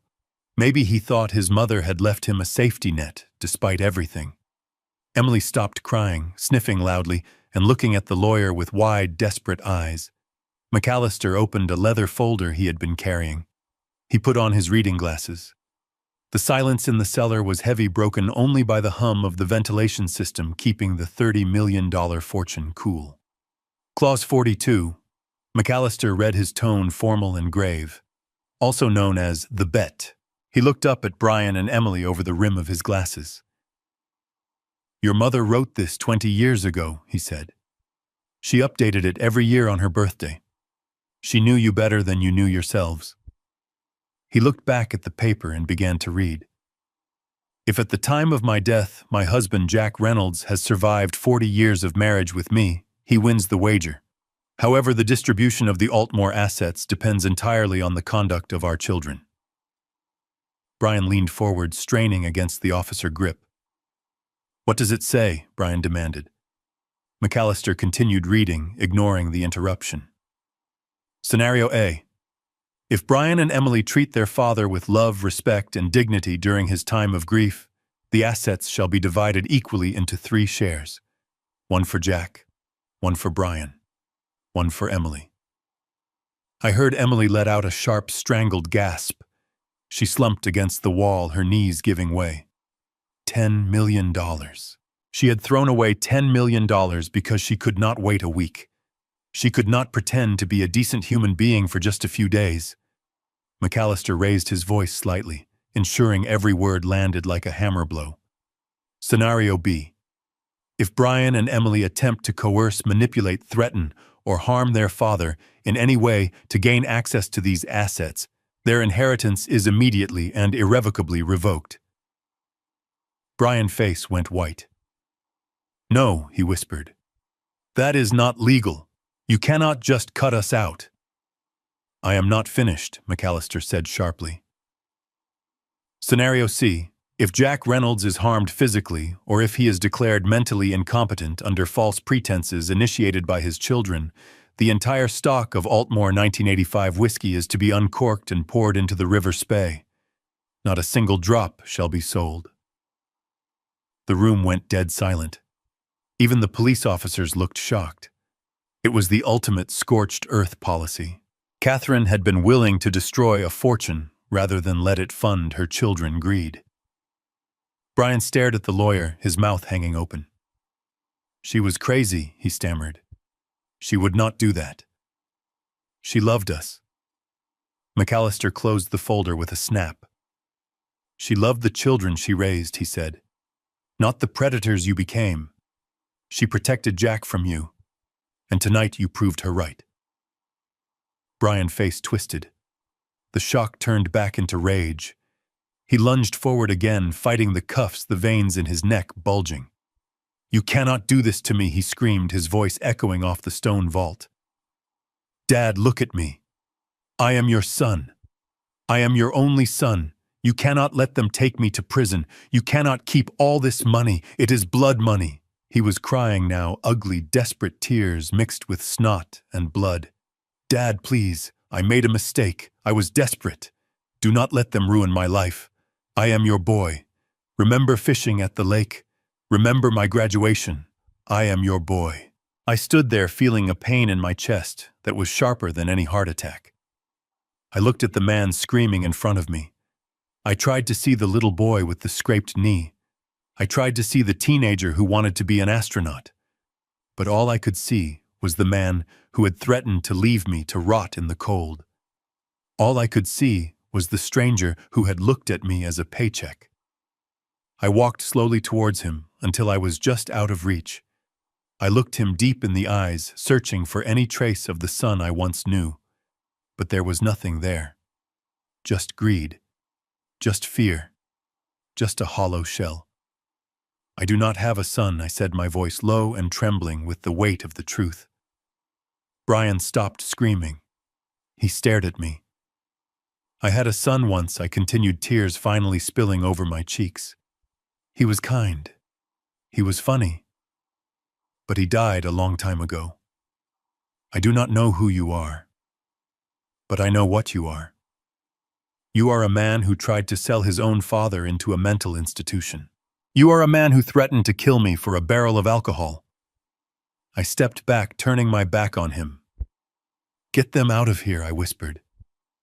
Brian started screaming again, a high-pitched wail of despair as the officers dragged him towards the stairs.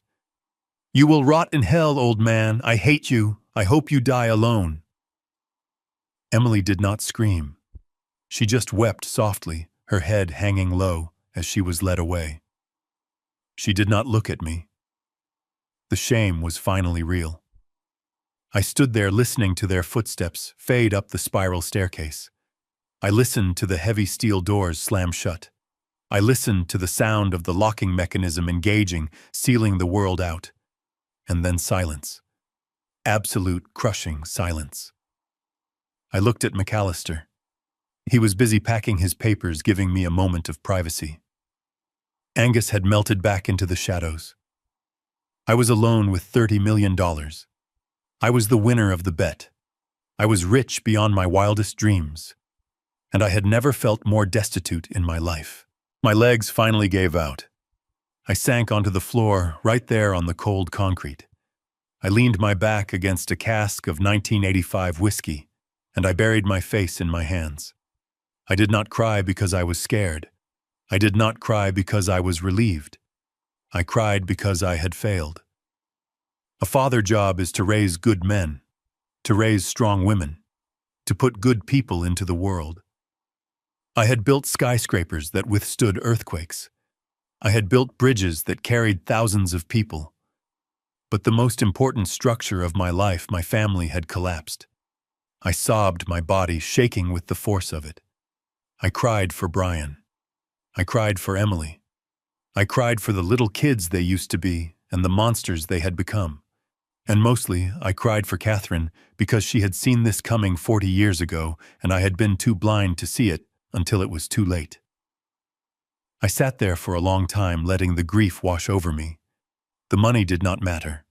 The castle did not matter. At that moment, I would have traded every drop of that whiskey just to have a family that actually loved me. But we do not get to trade with fate. We only get to play the hand we are dealt. After a while, I felt a hand on my shoulder. It was McAllister. He did not say anything. He just handed me a handkerchief. I wiped my eyes and looked up at him. It is done, he said softly. Yes, I said, my voice hoarse. It is done. But it is not over, McAllister said. You have a tape to watch, and I think she has one more surprise for you. I nodded slowly, pushing myself up from the floor. My bones ached, my heart ached, but I was still standing. I am ready, I said. Tell me in the comments if you think I was too hard on them, or if I did what had to be done. Hit subscribe to see the final message my wife left me.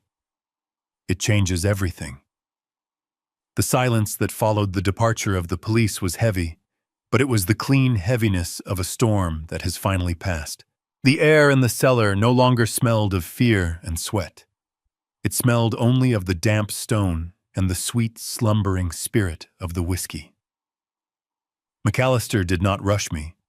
He poured himself a small measure of the 1985 vintage and stood by the stairs, allowing me the dignity of composing myself. I wiped my face with the handkerchief he had given me. The tears were gone now, replaced by a cold numbness that I knew would eventually turn into a scar. I walked over to the desk where the crumpled paper with my message still lay. See you in hell. I picked it up and smoothed it out. It was not just a message to my son. It was a message to my old self. The Jack Reynolds who was a doormat was dead. The man standing in the cellar was someone new. McAllister placed a fresh stack of documents on the desk. These were different from the ones Brian had tried to force me to sign. These were legal affidavits regarding the criminal proceedings. We have some decisions to make, Jack McAllister said, his voice gentle but businesslike. The police are processing them now. Brian will be facing extradition to the United States almost immediately. The federal authorities there have flagged his passport due to the outstanding debts and his connection to known organized crime figures in Las Vegas. I looked at McAllister. "What happens when he goes back?" I asked. McAllister took a sip of his drink. "He goes into federal custody first. But given the nature of his creditors, I suspect his time in prison will be the safest place for him. If he makes bail or if he is released, the people he owes $5 million to will be waiting. They are not known for their patience." I thought about that. I thought about my son facing the sharks he had swam with voluntarily. A part of me, the father part, wanted to ask McAllister if we could pay the debt. $5 million was a drop in the bucket compared to the $30 million sitting in this room. I could save his life with a signature. I could clear his slate. But then I remembered the look in Brian's eyes when he told me he would leave me to rot. I remembered that he was willing to kill me to save himself. If I bailed him out now, I would not be saving him. I would just be teaching him that there are no consequences for evil. "Let him go back," I said, my voice steady. "Do not pay his bail. Do not pay his legal fees. If he needs a lawyer, he can use a public defender. He wanted to be a big shot in the underworld. Now he can live in it." McAllister nodded, making a note on his pad. "And Emily?" I sighed. Emily was less violent, but perhaps more insidious. She had used her position of trust to steal from innocent people. "Contact the Real Estate Licensing Board in Washington State," I said. "Send them the recording of her confession, and send a copy to the partners at her firm. She needs to be disbarred. She cannot be allowed to handle other people's money ever again." It sounds harsh, I know. But a structural engineer knows that if you find a rotten beam, you do not paint over it. You cut it out before it brings the whole house down. Emily had to hit rock bottom before she could ever hope to climb back up. I was not destroying her life. I was stopping her from destroying anyone else. "Now," McAllister said, closing the folder on my children, "we need to discuss the practicalities. You are currently the owner of a very expensive, very vulnerable asset.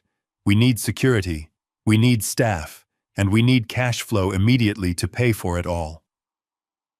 I looked around the room.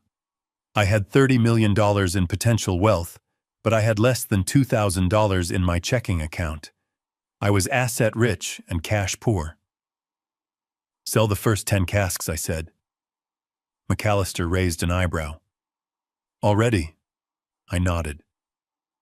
"I want them gone by morning. Contact that buyer in Hong Kong, the one Brian mentioned. Or use your own network. I do not care who buys them as long as the check clears. I need liquid cash to fortify this castle. I want a full security team. I want cameras on every corner. I want a new gate. And I want this cellar sealed so tight that even a ghost could not get in without a code." McAllister smiled. "You are thinking like a businessman, Jack." Catherine would be proud. He made a phone call right there in the cellar. He spoke in rapid-fire legal jargon mixed with numbers. Within 20 minutes, he hung up. "It is done," he said. "A private collector in London has agreed to purchase 10 casks of the Altmore 1985 for $60,000 each. He is wiring the funds to an escrow account I have set up for you. $600,000 will be available to you within the hour." $600,000. In my old life, that was 10 years of salary. Here it was just 10 barrels. The reality of my new life began to sink in. I was free. I could go anywhere. I could do anything. But all I wanted to do was finish the job. I walked down the long aisle of barrels, counting them as I went. We marked the 10 that would be sold with chalk. As I reached the end of the row, I found myself standing in front of cask number 1. It was different from the others. The wood looked darker, older, and while the other barrels had the faint, sweet smell of evaporation, this one seemed sealed tighter. I ran my hand over the lid. There was something taped to the top of it. A small, rusted key. I picked it up, It was not a key for a door. It looked like a key for a padlock. I looked at the bung, the wooden stopper that seals the barrel. It had a small metal hasp over it, secured by a tiny padlock. None of the other barrels had this. McAllister walked up behind me. "That one is not for sale," he said softly. "I know," I said. I inserted the key into the padlock. It turned with a stiff click. I pulled the hasp off. Then I worked the wooden bung loose. I expected the smell of whiskey to hit me, but it did not. I shined my flashlight into the hole. The barrel was empty of liquid. Instead, resting on the bottom of the dry cask, was a plastic waterproof bag. I reached in my arm, scraping against the rough wood. I grabbed the bag and pulled it out. It was covered in dust, but sealed tight. I opened it. Inside was not money. It was not documents. It was a VHS tape. I held it up to the light. The label was handwritten in Catherine distinctive script. The ink was faded but legible.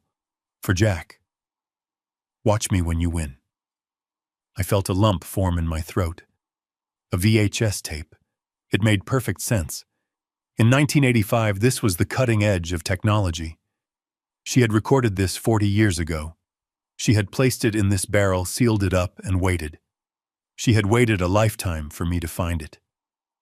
I looked at the tape in my hands. It felt heavy, not with weight, but with significance. This was her final voice, her final instruction. McAllister cleared his throat. "There is a VCR in the library upstairs," he said. "I kept it in working order. She told me to make sure of that." I clutched the tape to my chest. I felt a sudden wave of nervousness. I had faced my children. I had faced the police. I had faced the loss of my family. But facing Catherine Voice from beyond the grave felt like the hardest thing yet. What if she was disappointed in me? What if she had known I would hesitate? But then I remembered the note. "Watch me when you win." I had won. I had survived the trap. I had protected the legacy. I turned to McAllister. "Let us go upstairs," I said. "I want to hear what she has to say." We walked out of the cellar, leaving the millions of dollars behind in the dark. As we climbed the spiral staircase, I held the tape tight. I did not know what was on it, but I knew one thing. It was going to be the truth. And after a lifetime of lies, the truth was the only thing I was hungry for. Tell me in the comments if you still own a VCR or if you remember watching movies on tape. Hit like and subscribe because the final message from Catherine is going to reveal a secret that changes the meaning of the entire bet. You do not want to miss the end of this story. The VCR hummed with a mechanical whir that sounded like a time machine powering up. It was a sound I had not heard in decades. I sat in the leather armchair in the library, my hands gripping the armrests so tightly that the leather creaked. McAllister stood by the window giving me space, but I could feel his presence like a silent guardian. The television screen crackled with static, a blizzard of black and white noise that danced for a few seconds before stabilizing into a picture that stole the air right out of my lungs. There she was. Catherine. But it was not the Catherine I had buried last week. This was Catherine from 1985. She was wearing her wedding dress, the veil pushed back over her dark curls. Her face was unlined, her eyes bright with mischief and vitality. She was holding a glass of cheap champagne and sitting on the edge of a hotel bed. The timestamp in the corner of the screen blinked. June 15th, 1985. Our wedding night. "Hello, Jack," the young Catherine said. She leaned into the camera, whispering as if sharing a conspiracy. "If you are watching this, it means two things. First, it means we made it. You put up with my craziness for 40 years. And second, it means I am dead. Because let us be honest, I was never going to let you see this while I was alive. You would have tried to talk me out of it." I smiled through my tears. She was right. I would have. The camera on the screen shook slightly as she adjusted it. Listen to me, Jack, she continued, her voice turning serious. Today we made vows, for richer, for poorer. But I have a feeling we are going to be okay on the richer part. I just made an investment, a crazy one. I bought a ghost distillery in Scotland. Everyone says I am mad. They say whiskey is dead. But I have a gut feeling, Jack. This is our safety net. Not for us, but for you. The screen flickered violently. The image tore and distorted the tracking lines rolling up the screen. When the picture stabilized again, the hotel room was gone. The wedding dress was gone. It was replaced by the familiar background of our living room in Seattle. The date stamp read November 2023, just 2 months before she passed. The contrast was physically painful. Catherine sat in her favorite chair, a blanket draped over her thin legs. Her hair was white and thin, her face gaunt from the illness she had fought so bravely. But her eyes, those eyes were exactly the same. Fierce, intelligent, uncompromising. Jack the older. Catherine said, her voice raspier but commanding, "If you are watching this, then the worst has happened. The vultures have circled, and I know exactly who they are. Brian and Emily." She paused, taking a breath that rattled in her chest. "I need you to listen to me very carefully, my love, because I am going to say things that will hurt. But I am saying them to save you. I know you, Jack. You are the kindest man I have ever met. You are gentle. You are forgiving. You are a builder who wants to fix everything and everyone." She leaned forward towards the camera lens. "But you have a fatal flaw, Jack. You are an enabler. You cannot say no to the people you love. You let Brian get away with murder his whole life. You bailed him out every time he fell. You let Emily treat you like a bank account because you thought buying her things would make her happy." I flinched. It was the truth. A hard, jagged truth that I had spent a lifetime avoiding. "I knew this day would come," she continued. "I knew that when I was gone, there would be no one left to play the bad cop. No one left to protect you from their greed. You see, Jack, our children are like me. They have my ambition. They have my drive for more. But they inherited the worst parts of me. They are ambitious, but they are lazy. They want the prize without the work. And without me there to check them, they will try to eat you alive." On the screen, she wiped a tear from her cheek. "That is why I made the bet. That is why I hid the money. I did not hide it from you. I hid it for you. I knew that if I gave you access to $30 million while I was alive, you would have given it to them. You would have paid Brian debts. You would have bought Emily another house. And they would have learned nothing. They would have drained us dry and left us with nothing but heartbreak." She looked straight into the lens, piercing through time and space. "So I had to be the villain. I had to be the eccentric wife with her secrets. I had to set this trap. Because I knew that the only way for you to survive without me was for you to see them for who they really are. You needed to be pushed into a corner, Jack. You needed to get angry. You needed to find your backbone." I watched her face the face of the woman who had played a 40-year-long game of chess against her own children to save her husband. "You have won the bet, Jack," she said softly. "But the prize is not the whiskey. The prize is not the money. The prize is your freedom. You are free from the obligation to save people who do not want to be saved. You are free to live the life we talked about. Travel. Build something new. Be the man I fell in love with. The strong man. Not the doormat." The video began to fade. The older Catherine smiled a weak but triumphant smile. "I love you, Jack Reynolds. I loved you enough to lie to you. I loved you enough to make you wait. Now go out there and live. Do not look back. And for heaven's sake, drink the good stuff." The screen went black. Then the static returned, filling the room with its white noise hiss. I sat there for a long time, staring at the gray fuzz. The silence in the room was absolute, but inside my head, the storm had finally cleared. I understood it all now. Every argument we had about money. Every time she refused to help Brian. Every time she scolded me for spoiling Emily. It was not stinginess. It was strategy. She had been building a fortress around me brick by brick for 4 decades, waiting for the day I would need it most. She had sacrificed her image in my eyes. She had let me think she was difficult. She had let me think she was secretive, all to ensure that when I was finally alone, I would be standing on solid ground. I reached out and pressed the eject button. The tape popped out with a mechanical clunk. I held it for a moment, feeling the warmth of the plastic. "Thank you, Catherine," I whispered. I stood up. My knees did not creak. My back was straight. The heaviness that had pressed down on my shoulders since the funeral, since the moment Brian asked to sell the house, was gone. I walked over to the window and pulled back the heavy velvet curtains. Outside, the storm had passed. The Scottish Highlands were bathed in a pale, cold sunlight that illuminated the rugged beauty of the landscape. It was harsh, yes, but it was solid. It was enduring.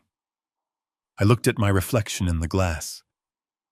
I did not see a 71-year-old widower who had lost his family.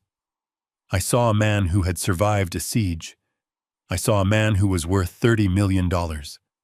But more than that, I saw a man who was finally free. McAllister was watching me. He had poured 2 fresh glasses of the 1985 Altmore. He held one out to me. "To Catherine," he said. I took the glass. I looked at the golden liquid, the legacy she had left me.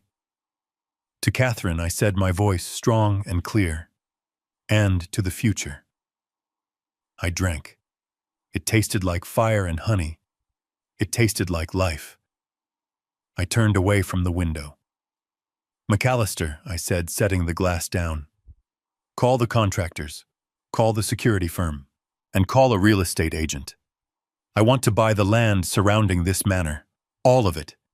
If we are going to build a new life, we are going to build it big." I was Jack Reynolds, and I was just getting started. If you enjoyed this story of justice and long-awaited freedom, please hit that like button and subscribe to the channel. And tell me in the comments, what is the greatest sacrifice someone has ever made for you? I will see you in the next story. Stay strong. It has been 6 months since I first walked through the rotting doors of Altmore Manor. Back then, I was a fugitive, shivering in a coat that was too thin for the Scottish winter, running from the only family I had left. Today, the doors are open wide, but they are no longer rotting. We replaced the oak beams. We restored the stone facade. And most importantly, we brought life back to this place. The air that was once heavy with mildew is now filled with the sound of laughter, the clinking of crystal glasses, and the rich aroma of the world's finest whiskey. I am standing on the terrace overlooking the Highlands. The heather is blooming, painting the hills in vibrant shades of purple and gold. Behind me, inside the Great Hall, a group of whiskey connoisseurs from Japan are bidding on cask number 42. McAllister is managing the auction. He has become more than a lawyer to me. He is my business partner. Angus is there too, wearing a suit that actually fits him, heading up the security team. He still does not speak, but he does not have to. His presence alone demands respect. We turned the manor into an exclusive tasting venue. It is by invitation only. People fly in from all over the world, not just to drink the liquid gold Catherine left behind, but to hear the story. The story of the woman who bet on her husband. My phone buzzes in my pocket. I pull it out. The screen lights up with a number I have memorized, but will never answer. The caller ID reads Federal Correctional Institution. It is Brian. It is Tuesday, which means it is his allocated time for phone calls. He calls every week. McAllister tells me that Brian is trying to get me to pay for an appeal.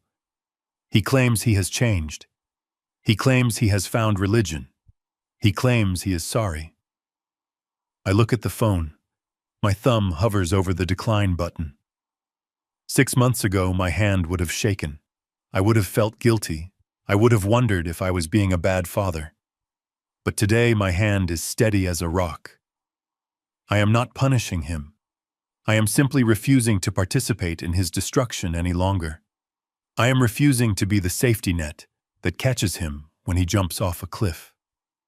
I press the side button, silencing the call. I slide the phone back into my pocket. I do not feel anger. I do not feel sadness. I feel peace. It is a strange sensation for a man who spent 40 years walking on eggshells. I turn back to the table on the terrace. Sitting there is a single glass of the Altmore 1985. It catches the sunlight glowing like a captured star. I pick it up. The liquid coats the glass thick and oily, just the way a 40-year-old spirit should. I think about Emily. The last I heard, she was working as a receptionist at a dental clinic in Ohio, living in a small apartment. She lost her real estate license. She lost her Porsche. She lost her status. But McAllister tells me she is actually paying her own bills for the first time in her life. Maybe in 10 years she will understand. Maybe she never will. That is not my burden to carry anymore. I swirl the whiskey in the glass. I look out at the horizon where the rugged mountains meet the sky. I used to think that building skyscrapers was my legacy. I wanted to build things that touched the clouds. But I realize now that the most important thing you can build is your own self-respect. Catherine gave me the bricks, but I had to mix the mortar myself.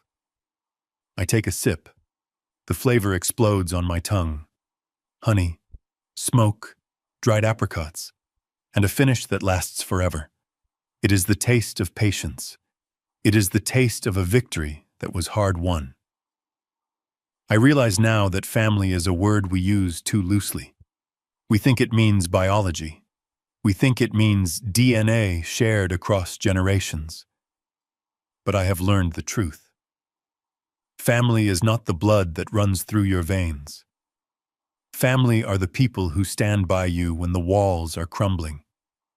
Family are the people who hand you a flashlight when you are in the dark. Angus is my family. McAllister is my family. And Catherine, even though she is gone, is the head of this household. Sometimes you have to prune the tree to save it. You have to cut off the dead branches so the trunk can survive. It is a painful gardening, but it is necessary. I had to protect myself from my own blood to survive. And standing here breathing this clean air, I know I made the right choice. I raise my glass to the empty chair across from me. It is Catherine's chair. It always will be. You were right, my love, I whisper to the wind.